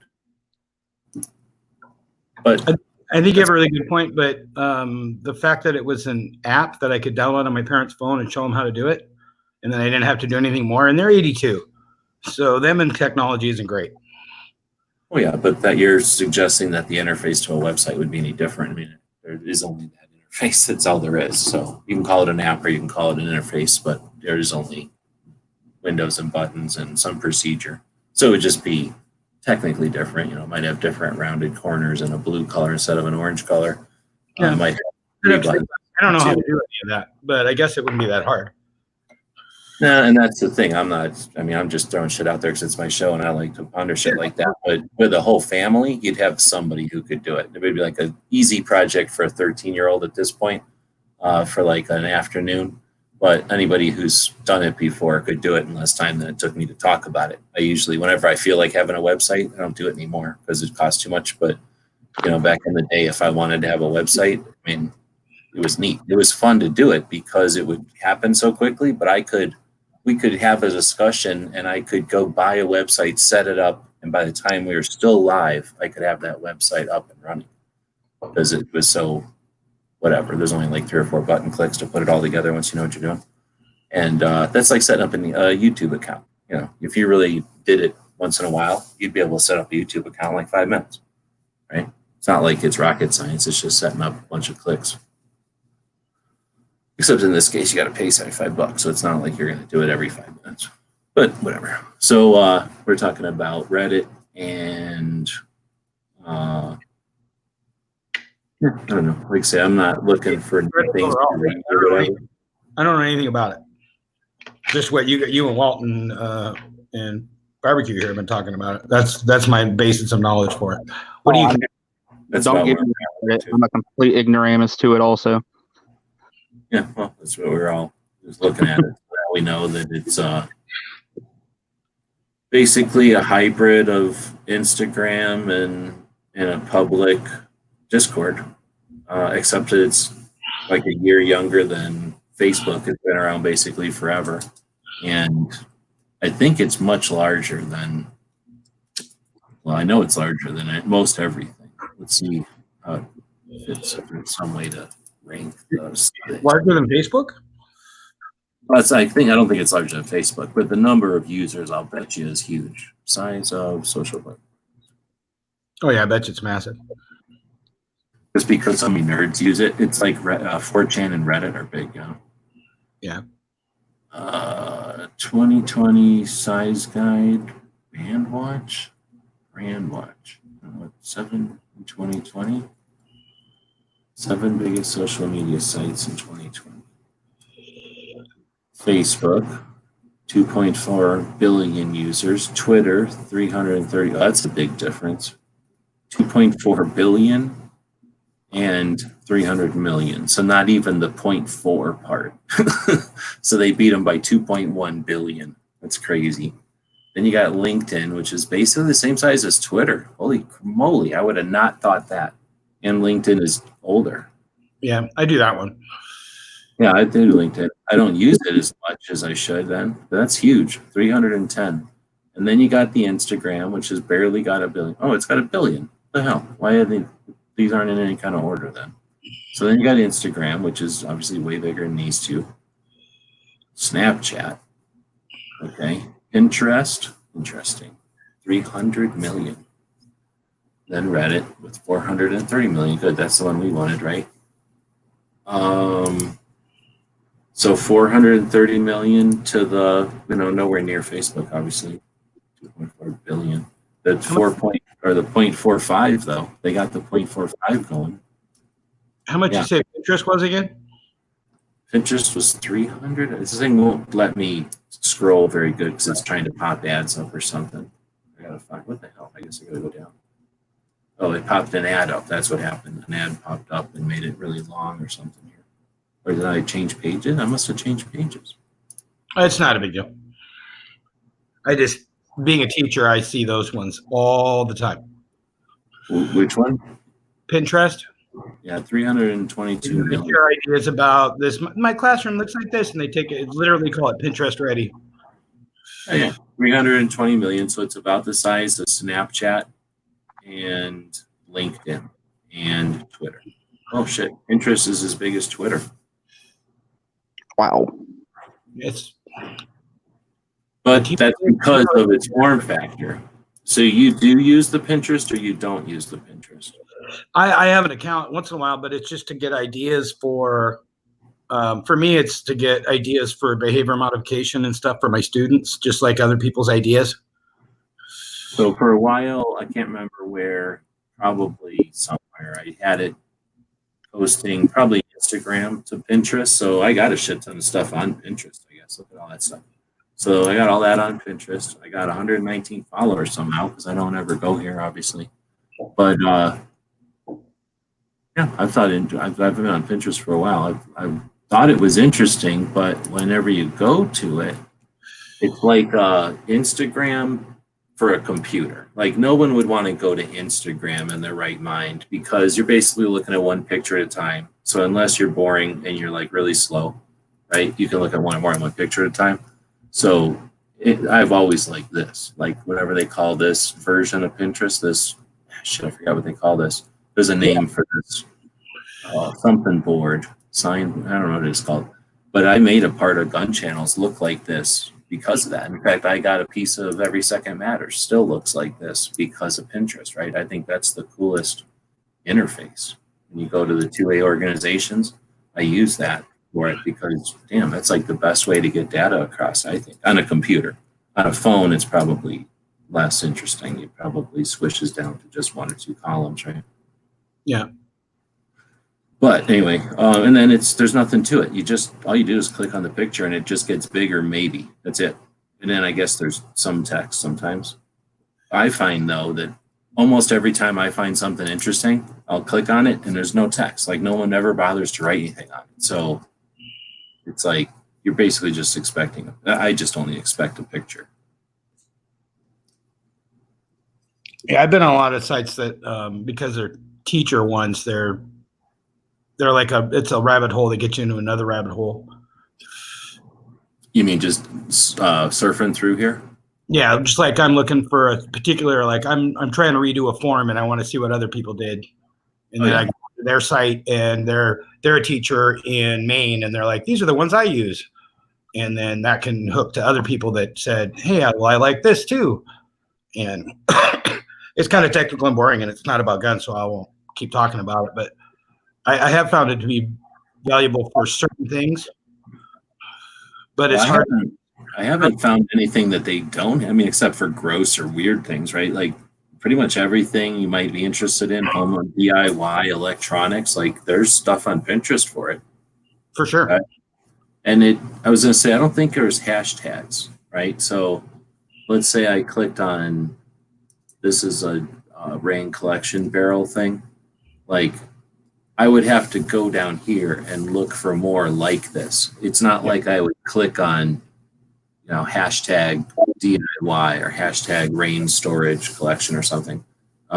It's just, it was built before that, or it never got into that, I guess. So you just sort of look at these and that's the way you serve it, right? At least that's the way I serve it.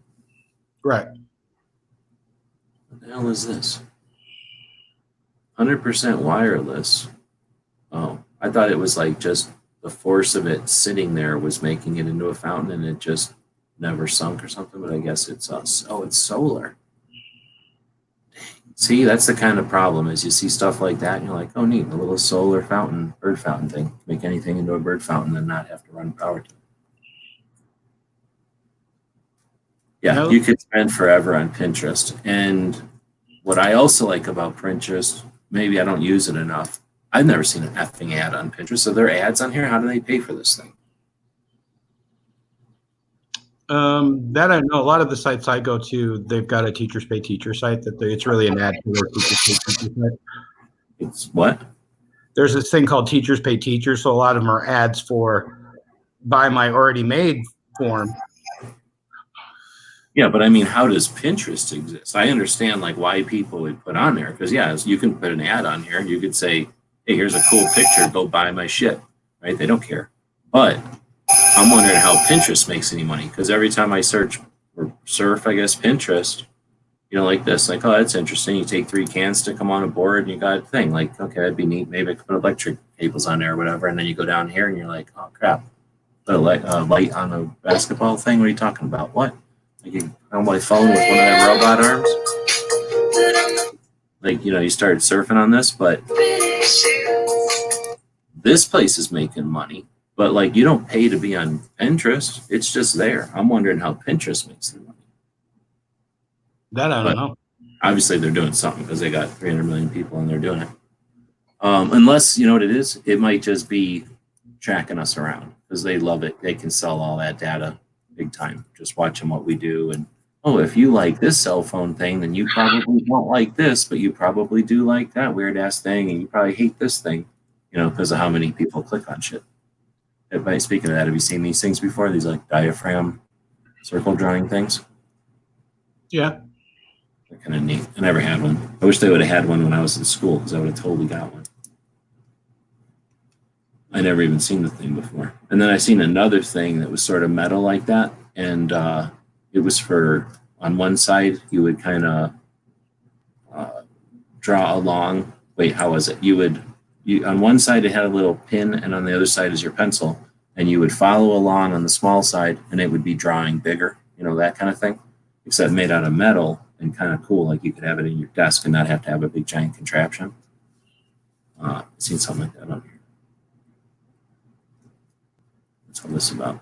I used some of this kind of stuff today. I had a broom handle break, and I was trying to paint roof paint. I don't know if y'all have to deal with roof paint where you're at, but roof paint is sort of just super thick paint. And you roll it on the roof, so it's no big deal, but you gotta have, it's a little bit more rough than regular paint. There's more weight to it or whatever. And the broomstick or whatever I was gonna use for the paint roller snapped or broke in half. So I used some, not quite like this, but some that kind of tape that sticks to itself, which I thought this was. And it's from the dollar store. It worked amazing. I was so impressed because it was the first time I had a chance to actually try it. And it worked. Basically made it a brand new stick. I used some of that something similar to that for my kayak when I punched a hole in the stern. And it lasted a good 1.5 years before it broke off there. I mean, I had to redo it, but. Well, it was just crazy because it's not sticky. It's not adhesive. It's about as thick as duct tape would be if it had no stickiness to it. and you just you wrap it around something like the broomstick once, and then the second time you wrap it around, you start stretching real hard, and it doesn't have any adhesion, like no stickiness. There's no adhesive put on the tape, but as soon as it hits itself, it sort of melts together. It becomes one. So yeah, it was amazing, and it was super strong. It's as thick as a piece of duct tape. So even when you stretch it, it stays kind of thick. It was that kind of stuff. Yeah, I used that when I drove truck for a couple things. As a quick fix, if a line blew on me or something, I could use that and limp into a garage somewhere. Yep, I bet you it'd be perfect for that.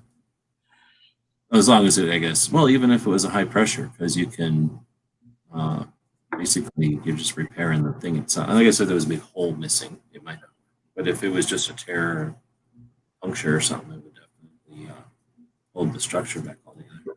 All right, I'm getting way too distracted by this damn shit on Pinterest. So, any words for that? Well, yeah, Pinterest is pretty big. So, Reddit, bigger. And I guess that's it. So, is there a bigger or another platform? They only put 7 on here, but there are other platforms. I imagine there's dozens and dozens of smaller ones.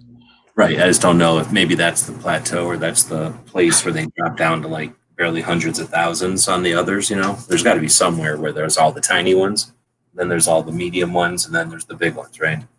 Unless there is so many that there's a continuous spread or something. Hey, I've seen you got patches coming.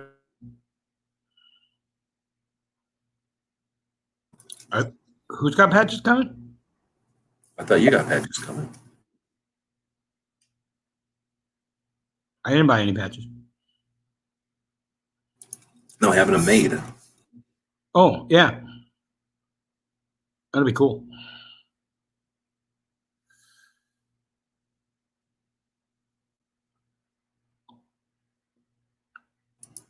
The woodsy ones? Yeah. You gotta wait for after she's done on vacation or whatever. Oh, yeah, for sure. Yeah, it's going to be awesome.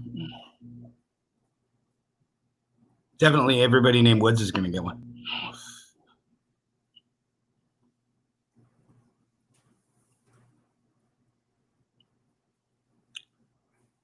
Well, let's see. Pink is saying, is MySpace still a thing? I don't think so. But TikTok is hot, I guess. Oh, and then there's also this Parlor. What do you think of this Parlor? I know the kids love that TikTok thing. They're just all about that. If you want to take a trip back in time, if you can remember your MySpace login, you can still go to MySpace and get into your account last I knew, and that is kind of neat to do. I don't think I ever had one. I'm sure I did, but I can't remember ever using it. Even when it existed, it was for girls and like kids playing around in high school and stuff. It wasn't for. It was never for like. It was for bands, I guess. It wasn't like for. At the time, I had clients and stuff, and they didn't. None of them were on MySpace. It wasn't like Facebook, where, if you're like a lawyer or a pizza place or something, you're going to have a Facebook account also, like in addition to your website.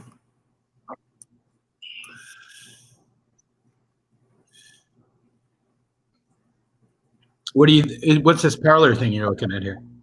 I don't know. I just noticed that a bunch of people are saying, I don't know what it is, but I joined Parlor. But I can't think of how many of these have happened just since Instagram. So Instagram being what it is, Snapchat was one, and people did, Snapchat exists. And then TikTok. I don't remember a bunch of gun people coming through and saying they're going to TikTok until March. This March, a bunch of people decided to go to TikTok because TikTok was hot and they're following the curve, right? So this Parlor is the different type. It's the one that comes out of nowhere that no one's heard of before. And I don't know, Pink might remember if you guys were paying attention to Instagram. I guess not. 2 years ago? It's been a while, but not forever ago. there was something that happened and it got everybody freaked out about Instagram. Was it when Instagram got bought by Facebook, maybe?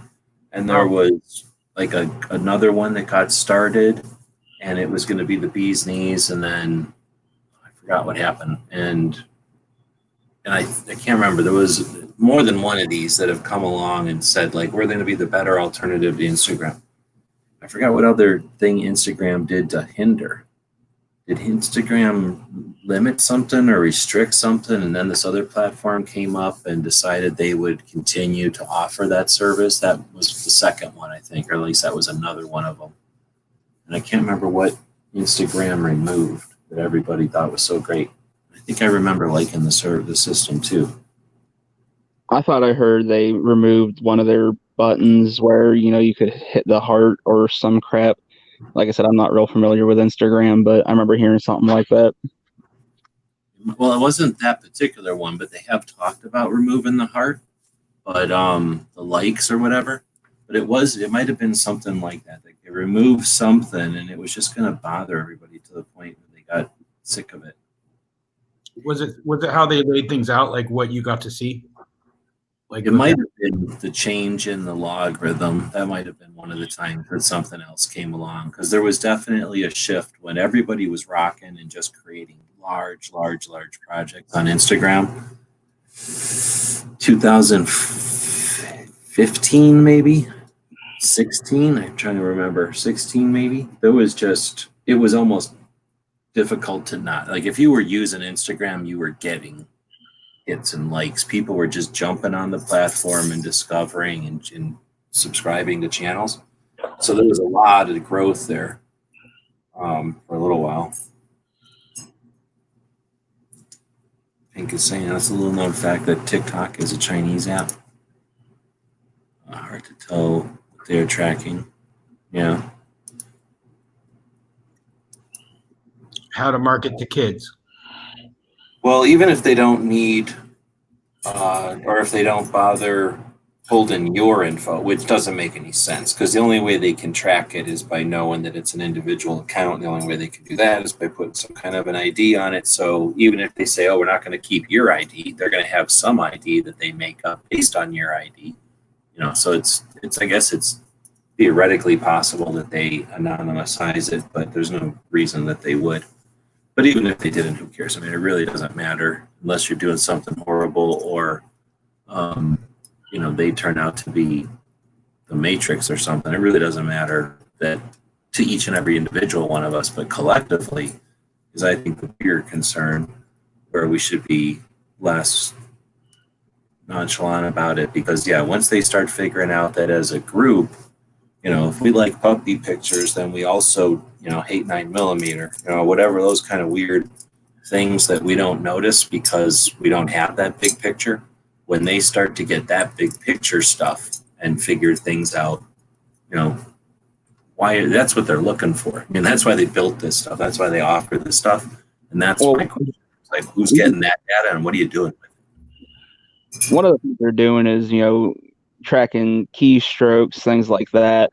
And actually, I think there was a congressman that was putting forth a bill that would require any government officials and workers and all that fun jazz that if they have a government phone that they were not able to have TikTok downloaded to it or anything like that because of the tracking of the keystrokes and whatnot. Oh, you're talking about the app itself. Yeah, I remember hearing something about that too. And I don't know if it was TikTok or if it was TikTok and other ones or whatever, but the ones owned by the Chinese, when you sign that terms of service, they can do stuff because you're telling them, go ahead and do it. So, whatever they feel like making that app do, if you're going to go on to log in, it might be fine one day, but you go on the next day and they're going to say, click, you agree to the new terms of service in order to continue using the app. Who's going to read that? No, you're going to click OK, and then they got whatever, like you say, whatever they feel like. And that, like you said, nobody ever reads that crap. It's awful. No, It's, and do I if they want to really wanted to hide it, either not really put it there, or they'd put it there in such a way that you wouldn't notice it. I mean, if they were truly trying to get it through there, or they would just do it and not even tell you. It's a giant company. It's in China.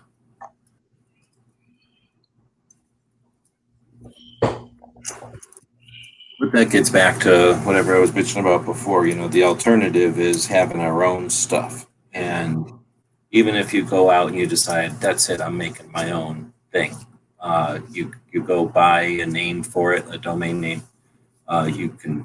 You wouldn't in that case go buy a server because there's no server to buy. You'd need to buy the service of like a chat server. So you'd look around for, some sort of a chat. What's the word? Like, I don't know. I don't want to call it platform. I guess it would technically be like a platform, but you'd buy the software in effect that would run some sort of a chat thing. And that would be prohibitively expensive. The reason you don't see those sitting around is because it's as bad as video editing. Or video hosting. It's a super expensive thing to get into.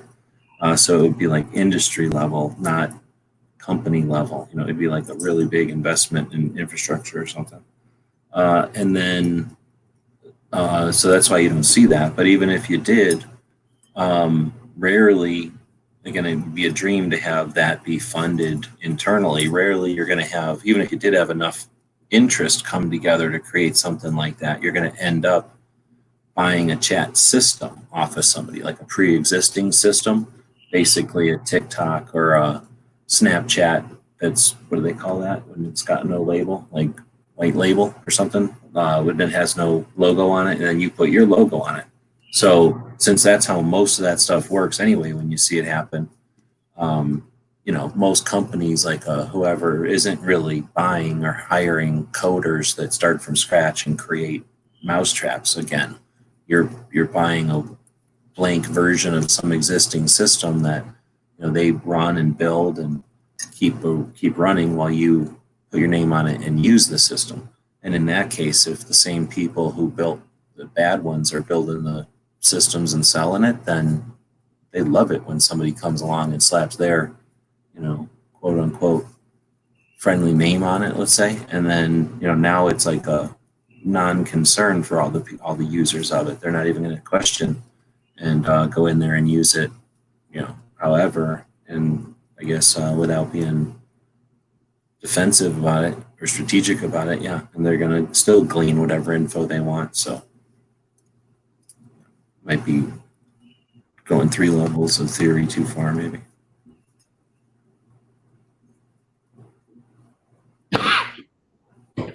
Pink is saying back in the day on Instagram, they had all the bots where everyone was getting tens of thousands of followers. They went through and started purging accounts and shadow banning. Oh, really? So is that when everybody was getting a ton of accounts? Those were sort of fake? Those were being created automatons or something?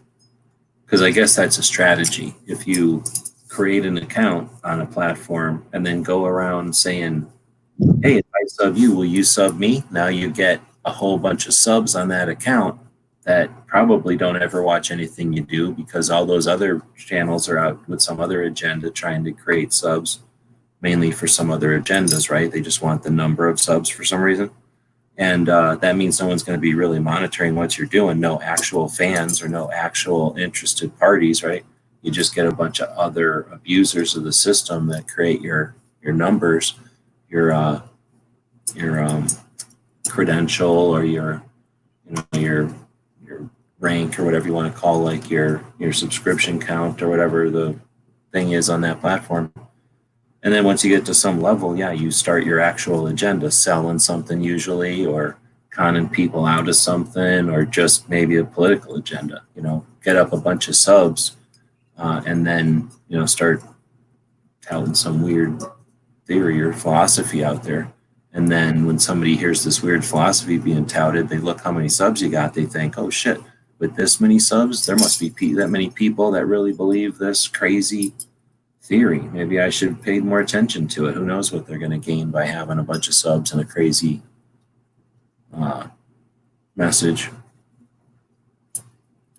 Pink is saying, yeah, foreign countries built up accounts like that with millions of followers, then sell the account Yeah, exactly. That's the other thing. You build up an account with 10,000, 15,000, whatever number of subs, however you got them, and then you go up to, pizza place down the town.com, and they're going to say, sure, I'll buy that account off of you. So now you buy that Instagram account. They give you the password and, or the controls to the account. You take it over.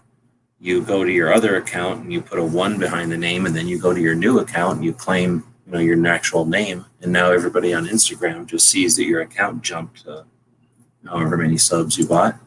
And I guess you'd have to then do a little bit of effort to get everybody to jump back, all your old people to jump on your new, quote unquote, new setup. But that way you can keep your original name and I guess get a shit ton of subs overnight without having to really do anything to get the subs, except pay for them.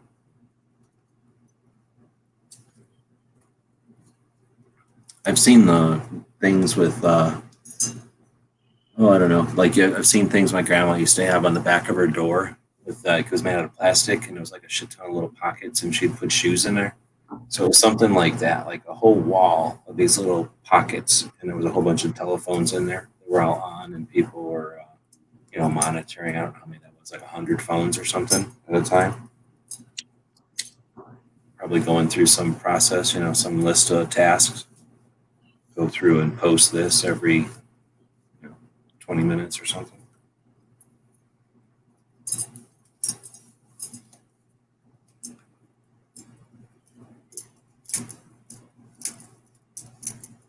All right, well, we've been talking about these social platforms.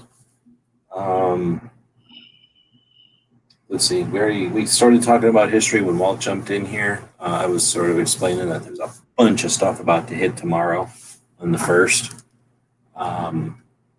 Because so many states, I guess, start their legislation, kicks off on the 1st of July for some reason. Is that the begin? Is that halfway through the year, I guess? Is the end? Is today the last? Is like today the mid part of the year? Yes. Okay, so that maybe is why, or maybe it has something to do with when they adjourn for the winter. I don't know. But anyway, there's like 17 things that'll happen tomorrow on the calendar.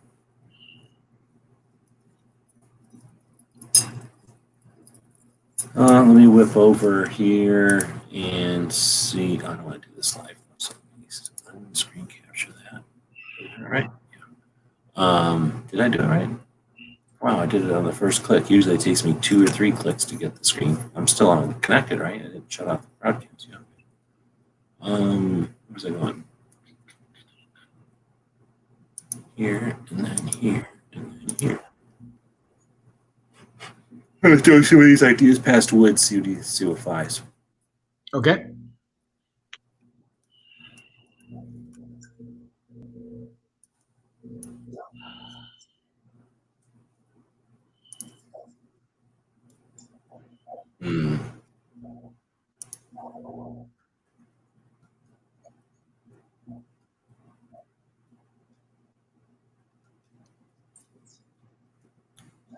I think we already did Medcalf's Law one time, right? Maybe. Let me go look it up again. A lot of times I'll be looking at something and I like to watch things about business or things about science and I don't know, whatever you call like where physics and biology and chemistry and stuff kind of overlap. There's different ways to describe that kind of stuff, but I always find it interesting, especially with YouTube. Do you ever check out Eric and Brett Weinstein or Weinstein? Who? Eric and Brett Weinstein. Is that a YouTube channel?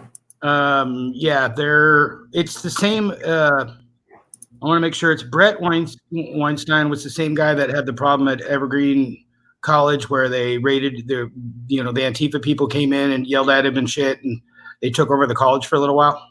It's the same guy, and him and his brother are fantastic. And one of the things they were talking about is lab rats in the United States are sold by one company.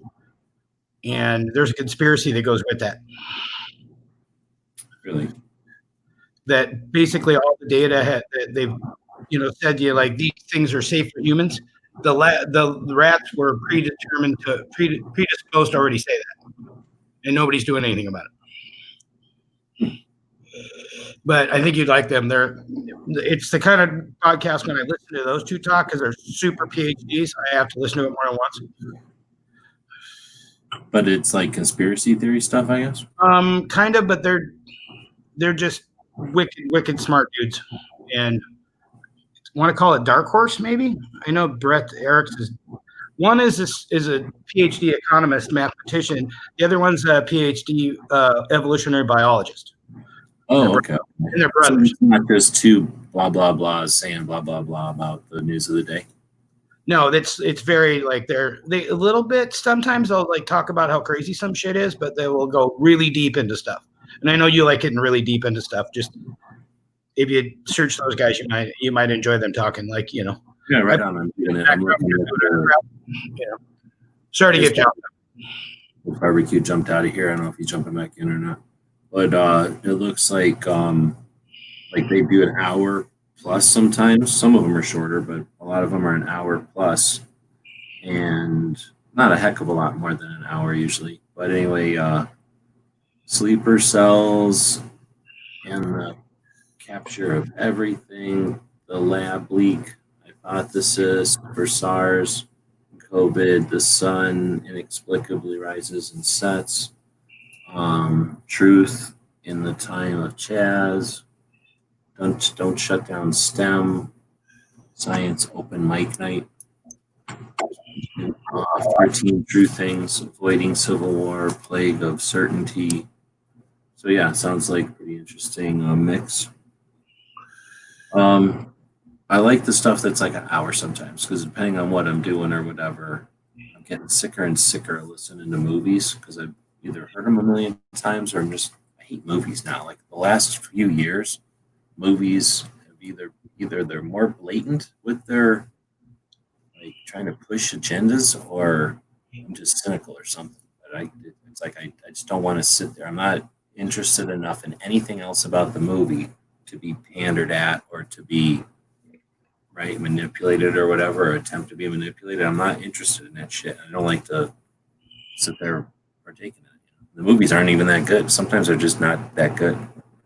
And there's options. I could watch Star Wars or something again. Like I don't need to watch this thing that's an attempt to be like something, except they're also trying to get this message across.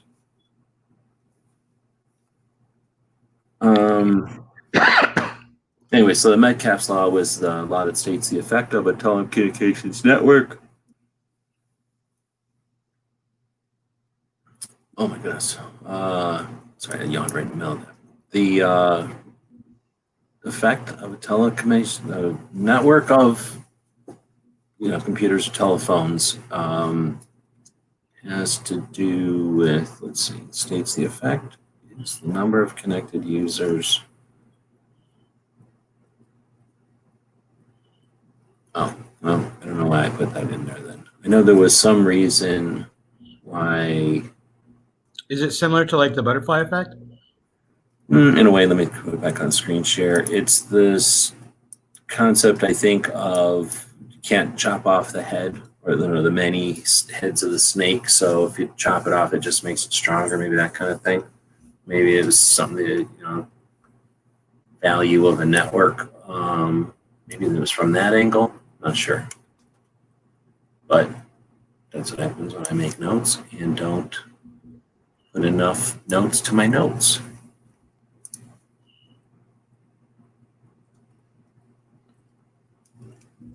Maybe I'm looking down the wrong column here.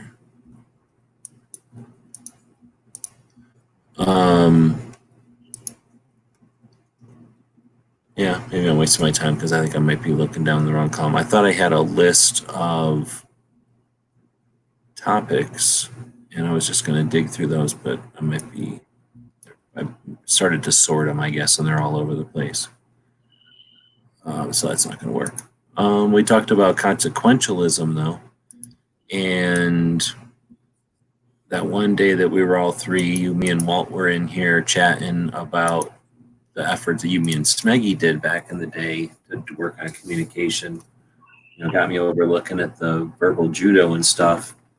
And what was it? Then that made me think of something else I had heard in the meantime that really could have gone, that was like kind of appropriate or applicable to all of that.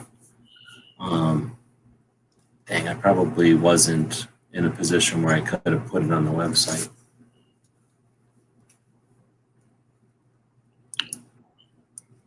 But anyway, so I'm thinking. Walt stuff's been great. Yeah, I was going to say with having Walt, it'd be cool to figure out like a time when he's got some time. He said he's back in school or what. So maybe I don't know if that helps with schedule. You know, some people that might help them with schedule. With others, it might, obviously make it chaotic. I don't know. But yeah, there's the stuff that we had kind of talked about.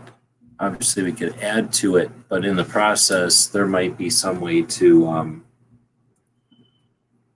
don't know, there might be a better way. Like if you're trying to get a lot of information across to a bunch of different people and they're coming and going at different times, that has to be something that's happened like in a business or in a school, probably in a business, right? Like you don't know how much time on the clock an employee is going to have, and you don't know how long an employee is going to stay in a position or in a, working for a company even. So, there must be some way to glean some kind of process or whatever the word would be from that kind of situation, so that when somebody's new to the game or new to the fight, they kind of have a manual or a bullet points or something that they can reference to point them in a direction. So like Smeggy's playbook idea? Smeggy had a playbook? I don't know, because I kind of was chatting there and kind of turned into advocacy instead of communication, but so I kind of went a different tangent there. But were you talking a playbook for conversation with people, or more where I was going like a playbook like for advocacy? I think the playbook was originally like you're talking to a non-gunner, because I hate to use the word anti-gunner. What are the 3 or 4 things that you could use that you could a strategy or like a playbook? Like if they're gonna throw this at you, then here's 3 things you could use to parry or tally or something. Yeah. And would that be even more valuable now when we have a bunch of new gun owners that may not, like we could get them started on some read John Lott or, Instead of preaching to them, I think, no. I think, would that be valuable now? No. It would have been valuable to have 2 years ago so that it would have been implemented and we'd have the results of something like that hitting the ground now. Yes. But I think if you tried to put that book out now,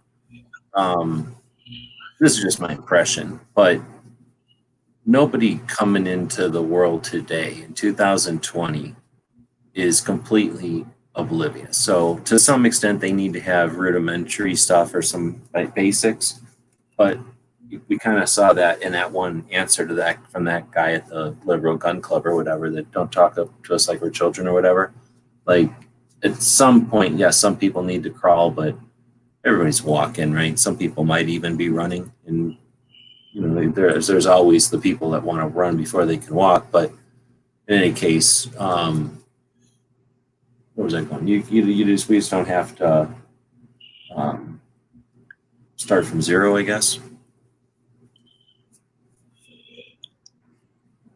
I just think it might be useful if somebody was standing there, we all have phones, and somebody said blah, blah, blah about guns or whatever. And if you could show them the research article or show them your evidence, and then nowadays you could Dropbox it right to them, and then they can decide to read it or not. Oh, well, I guess where I was going with that is, yeah, back in the day, I think we had the thing, but if we would have done that and then gotten it distributed and interested parties would have, checked it out and give us feedback and it would have developed or whatever. And then, like I say, we had those people out there, that would have been one thing. But I'm trying to remove this again. What did I do before? Stop screen, duh. Okay. And then it would be different though, or, that would have been great. But I think now it would be better to say, this should exist, right? And we didn't get it for you. Help us build it. And then that was going to be my take on it, is have the new create the thing for the next new. Because for us to write for them is already us pushing our weird shit on them. They're coming at it from a whole weird different angle that we think is stupid. So why not just let them build their own book? And then in the process, you know, the whole thing, like, you learn more from teaching than from blah, blah, blah. So, you know, I think that was my take. It's just, I agree with you. It's just that instead of us putting it together to offer it to them, let's make it with them. Yeah, ask them what questions they have. Yeah, like, or say, hey, you know what you need is, you're going to need to now bring people to the mix. How did we fail you? Let us help you make the next better. Like, you know, where we're, you know, not so much what questions do you got, but like, where did we fail you? Just because, again, like, the concept of you're new, so dumbass, what do you need to know? Instead, be like, hey, what did we miss? Like, welcome aboard. What did we miss? How do we get the next people on board? Because that gives them the chance to say, hold on, what's a revolver, right? I hope. Now, the little old lady who can't keep up, maybe you don't go to her and say, come on, let's start running. But I'm just thinking, if you just assume that they're all ready to run, I'd personally rather be treated with that respect than a adult who decided to do something as an adult in a free country. Let's start treating you like you've never even seen a gun before, and here's 4 safety rules, and here's a berm, and blah, blah, blah. You know what I mean? I'd be like, oh my goodness.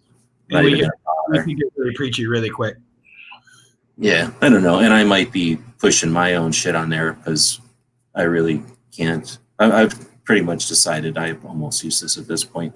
I grew up with guns, and you know what I mean? Like, I've just had a different experience all the way through. So there's almost nothing I can contribute other than insight and, you know, remembering of what I experienced or whatever. But the, you know, just one of the neat things about the Instagram or the Pinterest or any of these new platforms is how quickly you can browse. So, you know, it's not like a forum where if I want to explore this forum, you know, let me roll up my sleeves, get a cup of coffee and start reading for the next 12 hours. And then maybe, you know, I'll have some concept of a portion of this forum, but forums are massive, massive pyramids. You know, they start at the pinnacle, a little top, like, welcome to our forum. And then they immediately start branching off into just everything, right? Like, forums are huge and they're neat and they're useful for that. They're pyramids of knowledge, right? You can go find anything on them. Everything is searchable in there. It's great. There's some jerks in there, but there's some amazing stuff. All these other platforms, though, are more, you know, let me really quick sit down and read that slideshow or flip through that, you know, picture book, right? Magazine that's mostly pictures or something. And just like thumb through that.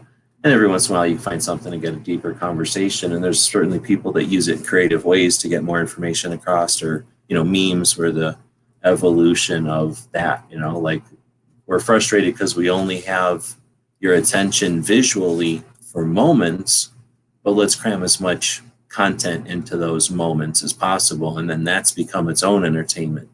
And then, of course, you know, those can trigger comments and stuff to read. But anyway, what I think is neat about these platforms, where you can basically open them on your phone in your hand, wiggle through them with your thumb while you're waiting in traffic, waiting for the doctor, waiting in line at the grocery store, at Easter dinner with some boring people or something. You know what I mean? Like, whatever it is you're doing, you can whip through. And for a while now, you know, I don't enjoy being fed whatever the system wants to give me based on whatever they've decided I do or have done. But instead, I like to mess with that system and see how smart it is and get fed things that are, you know, not a recipe, things that it can't anticipate or figure out. And rarely, I mean, sometimes I find stuff that's interesting, but often I feel like I've got a little bit of a finger on the pulse, because such a variety of weird shit comes through when you start screwing with the algorithms on these platforms, especially, like, say, the Instagrams and Pinterest or something. You know, when you join Pinterest on a browser, a computer, you can have, you know, Windows browser, you can have a Chrome browser, you can get the DuckDuckGo is one I'm using now. You can get Opera, you can get Macintosh one. Is Mozilla still one? There's all kinds of different browsers, and every browser you get is a different connection to the website. So even though it's coming from your computer, if you connect to a website from, like Firefox, and then you connect to the website from Google, even if it's from the same computer, that's two connections to the website. And that means you can log on with one username with one browser and another username with another browser. So if username over here on the one browser is your normal one that has all your connections to all the people you know, and it remembers all the things you've ever said and the different routes you've taken as you navigated the surf, and you tend to like a puppy picture after you watch a coffee picture or vice versa, right? It knows all that, and then you log in with this other browser with some other account, maybe for a client or for some past project or just an anonymous name or whatever.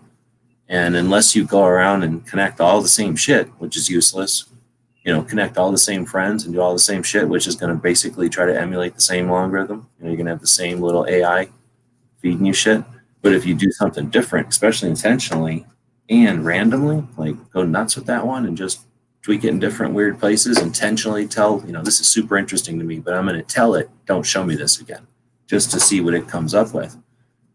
That could be pretty neat. Anyway, so that's where I like the platforms. You get to really dig through all the weirdness that's going on. I guess the conclusion of all that is everybody's competent, and there's just everything's at our fingertips. So us taking our time that we have with another human to talk about reiteration of data that we can go look up, you know what I mean? I think that's the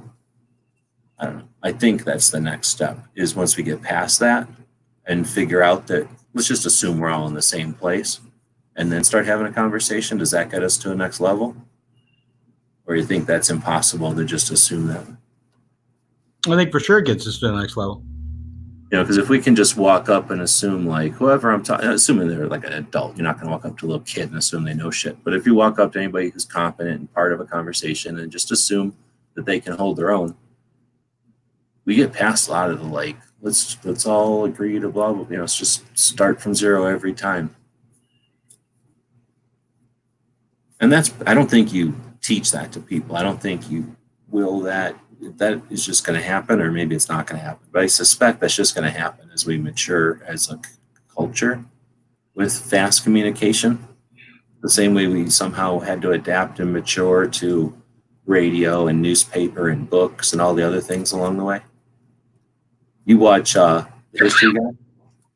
For sure. The weird guy with all the hats? Love that guy. Have you seen the one about where the tiger gets, or why the lion is the king of the jungle? I don't think so. You ever seen that or heard about that one, Barbecue?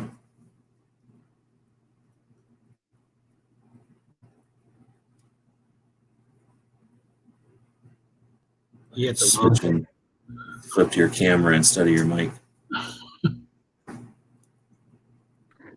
What is it? There's this guy named the History Guy. Anyway, he did a video about the story of how the lion was the king of the jungle. You ever heard of that? No, I did not. Basically, I guess back when they first made the Bibles, because those were the first books, right? Whenever the first printing presses and stuff, like the second, I think he said the second most popular book. I don't think he said this Bible was the second. I think he said the Bible was the first, and then this was the second most. But the second most popular book at the time, back in the first books, whenever that was, 1400s or 1500s or some shit. That's when they wrote this book that I forget what they're calling it now. They call it like the shit. I forget the name of it. It had something to do with like it would have been the equivalent. It was like written in Latin or something. So it would have been the equivalent of being called like naturalism or the nature or something like that, I think. And anyway, it was just a list of all the animals, kind of, except in a weird, like, like how when they first started writing like books and stuff, how it was more like artsy and everyone was handwritten. So, there's errors and stuff, and it's just weird looking. And the format is like, kind of look like a Bible a little bit. And, it's I don't know what the names of all those types of art are, but the type of drawing is Renaissance or something. It's like old.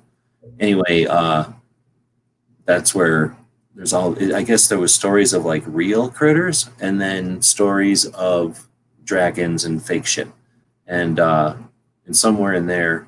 I guess the other thing is that the stories also were had other meanings and deeper stuff to them. So anyway, the first lion or the first critter in the book is the lion, and he basically hung out with Jesus, doing everything like hanging out with Jesus. I don't remember a bunch of lions in the Bible, but I guess a lion and Jesus are often associated or something.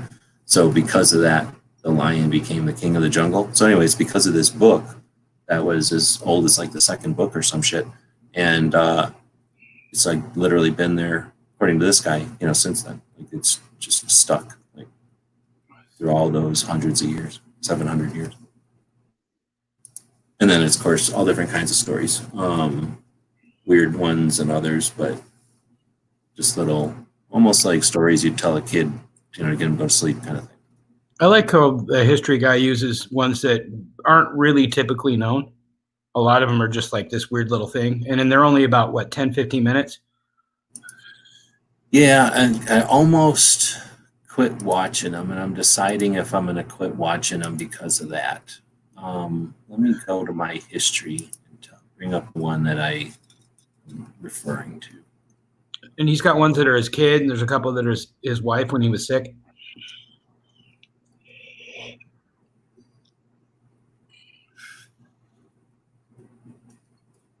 Oh, okay. This was the one. So the one that I was just talking about was called Medieval Bestiaries, or Why the Lion is Called the King of the Jungle, or King of the Beasts. So the name of that book was called The Bestiaries. At least that's what people refer to it as, but it had some name in Latin. And yeah, it was weird. Certainly weird. Definitely, I'm not even going to get into it. It's certainly a weird book.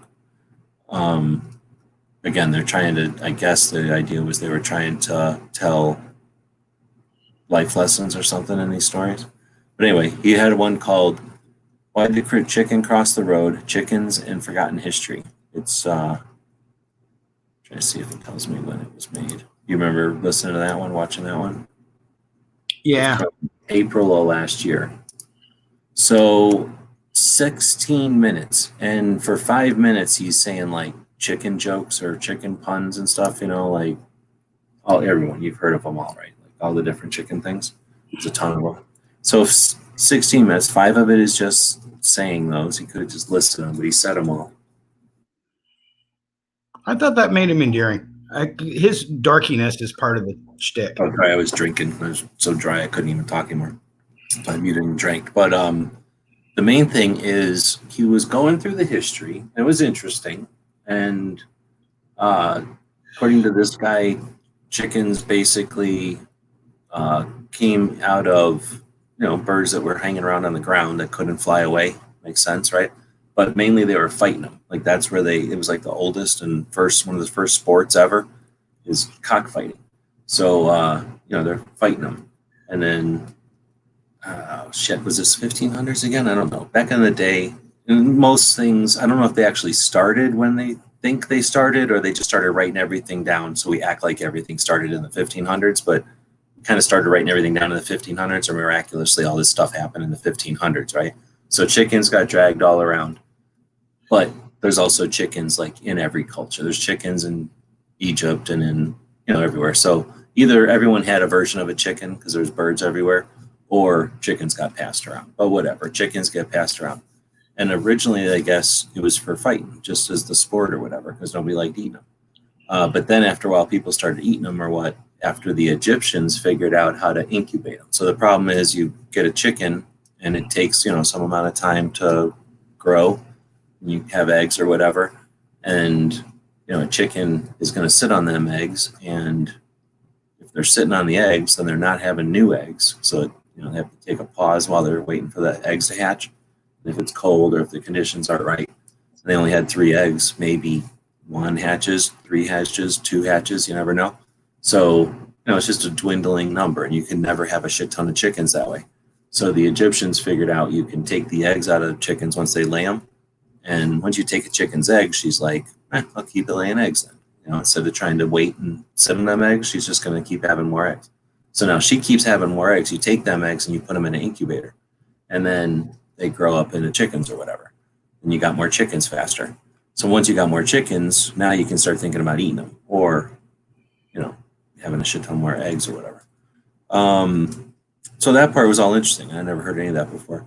But then he gets to 1950s, and that's literally like chickens are a big deal. He starts out the whole thing with, what's the most number of birds? Like what's the largest population of birds? Is it pigeons? Is it seagulls? Is it something else, right? No, it's chickens by 1 billion, because we eat them, right? So there's a shit ton of chickens. And that's how he starts the whole thing. And then by the time he gets to 3/4 more, like way towards the end, he basically just blows through the last part. And for me, I'm obviously aware of chickens, and I don't take it lightly. Chickens are not inconsequential. They're one of the most important things, period. So, and so I was interested in this video. But then he gets to the 1950s, and he just blows past like what I consider to be one of the more interesting. So number one, he just missed this big interesting piece of it. But I don't know. He basically says that I forget exactly how he blows past it, but chickens go from only rich people ever eat a chicken because it takes too long for a chicken to grow. And, most people are eating chicken eggs if they're eating anything off of a chicken, but you don't eat a chicken very often. You eat one once in a while. And then in the 1950s or whatever, it changes to where chickens are, there's a shit ton of chickens. People eat way more chicken. They eat 96 pounds of chicken every year.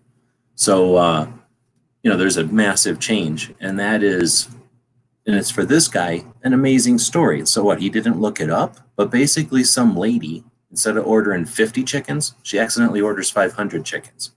And then she's just cheap. So she's like, I'm not going to throw them away or kill them or whatever. I'll just try growing 500 chickens instead of 50. That's at least how I understand it. And that seems like a super interesting story. And this is just some lady. She didn't intentionally do this. She's just like, dang it, I put an extra zero on there. Or somebody accidentally put a zero on there. And now I have this amazingly large number of chickens. No one's ever heard of such a thing, right?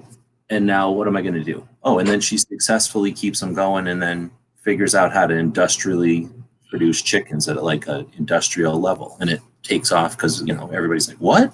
Like, oh, wow, we can do that. And then boom, like immediately chickens change and now they're everywhere.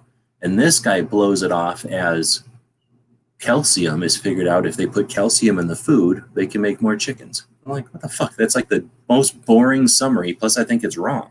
And he was willing to blow that off or not find, like, how does this guy not find it? Like, he doesn't make a video every day. He makes a video like occasionally because he researches them, right? He's not just going off of his head. Like, it's his whole point is he's, right? He's making these videos or whatever. So anyway, that just kind of bothered me to no end that he would blow off not only such an interesting facet in like a 16-minute video where he wasted 5 minutes just saying bullshit like chicken crossed the road, chicken with its head cut off, like just all the dumb shit you've heard about chickens for literally like 5 minutes. I was to the point where I was going to close the thing off because I thought he was just going to do that for the rest of the video. And instead I fast forwarded and he started, getting out of that and doing chickens again. Because at first I didn't even know he was doing the history of them. At first I thought he was just going to talk about all the jokes or whatever, because he was doing all this interesting history about Egypt. And then he gets to some point in history and he starts saying jokes. And then he picks up history again. But like I say, the way he abbreviated basically the United States part of it. And, and then there was another part. And this again, I don't care. I'm sensitive to it or whatever because I'm aware of it. Like, I'm going to hear when he omits something, I guess. But he's bragging about how chicken is like so useful, like, or efficient, where it's like, oh, it takes 2 or 3 pounds of food to make a pound of chicken. And that's so much better than pork and cow, which it is. But who fucking cares when you got salmon over there 1 for 1 and it's fucking clean as shit. So he's not going to look at the thing that's better. He's going to look at the things that are worse. And that's just fake. You know what I mean? Like, that is super, what's the word? hand-picking data. And that seems, I don't know, like I say, it could be nothing, but at the same time, he just happened to miss a couple of things that makes it to where you don't really question some of the bullshit part about the chicken. You know, if you were trying to not create any controversy, he missed some pieces that are just perfect for not, you know, for just like, just so that there's no like sharp edges or there's nothing here that might make you wonder about anything. Let's just omit the pieces that don't comfortably fit into the mix. And that's where I'm thinking somebody who actually researches like a lot, he made a decision. Or he doesn't research as much as I thought, and that makes me question everything. Because if he's not going to mention that cool, I consider to be one of the coolest stories about a lady who accidentally orders 500 chickens. I don't know. I might be coming up, like saying, I don't know. But since I don't know nothing about any of the other stuff he's ever said, like if he would say something about guns and be wrong, I'd know. You know what I mean? He just doesn't do stuff about guns or anything else I really know about. So I can't know if he's omitting stuff. You know, there's no way to know if he's omitting stuff if none of us know about it. But it's certainly interesting to watch his stuff. I just don't know if I'm going to keep watching it because I'm all about telling YouTube, don't show me this channel again. Like I say, that's becoming more tempting to me than actually digging into a channel and watching it just because I don't know what else is out there. But I'm also getting to where I'm sick of watching his videos. I've watched, I think, most of the ones that I found interesting because he has a whole bunch on just stuff I'm not into, not that interested in boats or whatever, or like Navy stuff or Europe, you know, so. For sure. But he's got hundreds of videos. He's got a lot of them and they're all good. So I've never seen because I don't give a crap.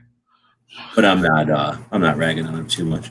Like history, I don't give a crap about pirates. But the thing is, if I watch some channels, they are engineered, definitely engineered. Like he's engineered. He knows the pattern. He knows the way to do it.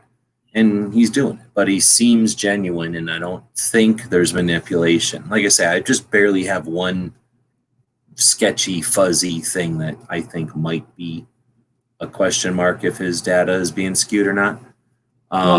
Everybody's not going to get an A every day either. No, exactly. And if there would have been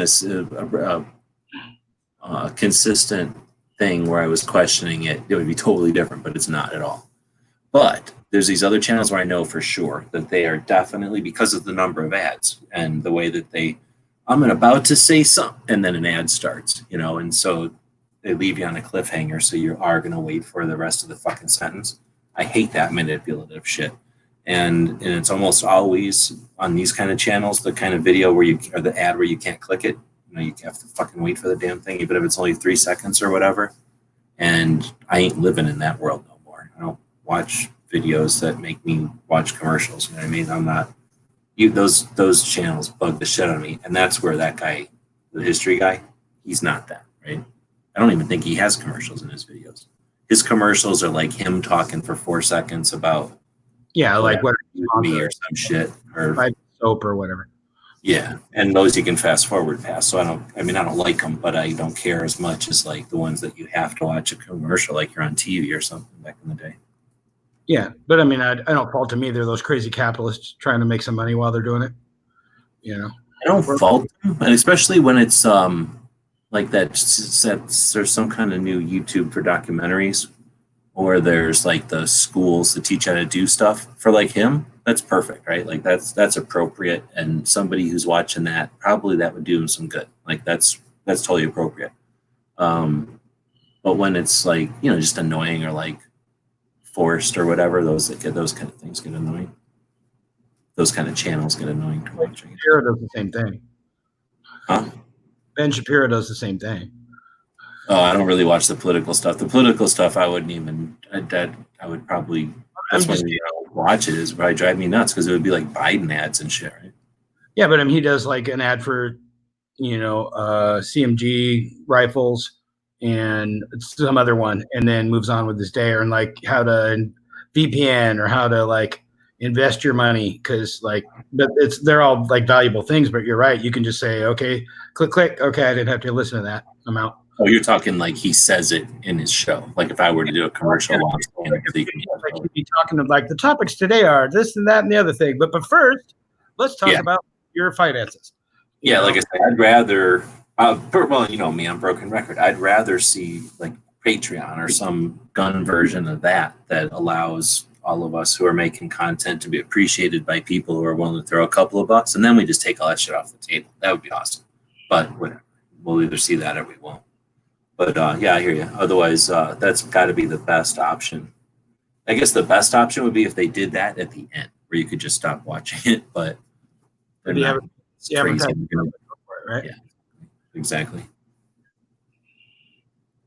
Now, I guess another option would be we see a platform start up to host, leaves us alone, and then offers the service paid for by ads over on the side, which I'm pretty sure is what Gunstream was trying to do, but you know, lucrative, so that they actually make money and stick around. And those ads wouldn't necessarily have to even care about what the video's about. I mean, YouTube tries to do that really hard, but in a community centric, I don't think you would need to do that. I think you could, What would you have? Just got a banner on the side or something? yeah, but I mean, something like coffee or soda, you know, just something that we all drink every day anyway, or like car insurance or something. Like some of those things are universal, and it really doesn't even matter what the content of any of the videos are. Or something like USCCA and concealed carry insurance, or better yet, Armed Citizens Legal Defense Network. Although they don't have a bunch of extra funds to pay for advertising like some of the other quote unquote CCW insurances somehow have a bunch of money for advertising. But yeah, something that would be appealing and useful as a service or product to like anybody who might be interested in guns. Magazine subscription, I guess, or whatever. But something that's lucrative, that's the other thing. I guess that would be the key, is to make it so that it pays for the massive cost or whatever platform is we're talking about. How about ads for actual guns? Well, yeah, exactly. And if it's your own platform, then that would be, I guess the thing would be you'd have to have like a middleman. So something like a Brownells or a Sportsman's Guide to do that. But yeah, or incorporate it somehow, almost like a gun broker or something where they could have maybe direct ads. And that would be kind of potentially interesting if you went crazy technical, where if somebody was talking about Smith & Wesson, blah, blah, blah, then guess what ads are showing up on the side? That would make too much sense. Clearly, we'd never do that. It would be super simple. It's just a matter of not just making it, because anybody can make it who wanted to, but getting people to use it or go there, and then having a system or a place, a time and where you wouldn't have anybody attacking you or whatever. Because you could build that in the middle of a shortage, you know, or when there's nothing available, and it would just sit there dead. You could do it in the middle of like craziness, panic buying, and no one would use it, right? It would just never get used. It wouldn't have time because no one would have guns to sell. Or you could build it in the middle of boring time, and then you'd desperately be running around like any other platforms have had to do, you know, to get people to use it. Because when there's nobody at risk or at fear or whatever, then they're not seeking out new platforms typically, not in mass, you know. Unless you come out with some special or interesting tech or, you know, service or something that it can do, it's going to bring people to flock to it.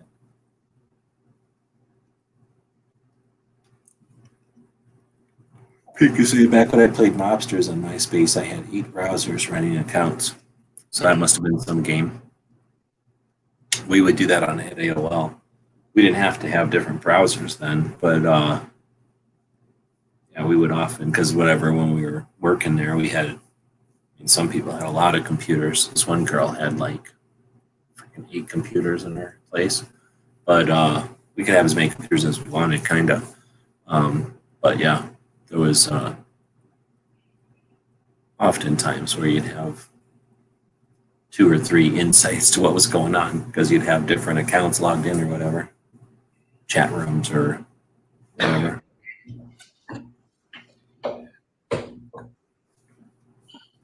But I don't know. There must have been things. I just never played them, used them, but the online participatory chat type of games, I think that's something that's lacking now. Like that's something that if Duck had, it'd be amazing. Instead of just emulating the garbage that Hangouts had. I guess it's added a few things. I can do this.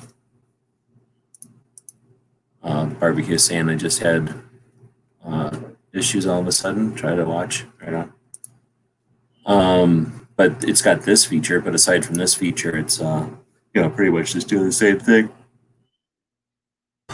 It'd be cool if they added like either rolling a dice or some sort of a random color or like a wheel of fortune. Is that the name of that show? Whatever the thing is where you have like the wheel with the dial that goes around. That somebody could spin or play. Just have a random generator. Yeah. Oh, what else would be cool is have like polls right in here. How difficult? I guess that would be. It wouldn't be super difficult. It might be massively labor intensive or like system intensive. I guess I'm not thinking about that, but there must be some reason they don't do it. But having polls in here where the audience could, participate and the thing would show up on the screen. That's just all numbers. That's just all figuring out how to make an efficient database, collect it all, and display it all. Technically, it's easy. Unless I'm missing something, the internet's getting easier from when I used to do shit.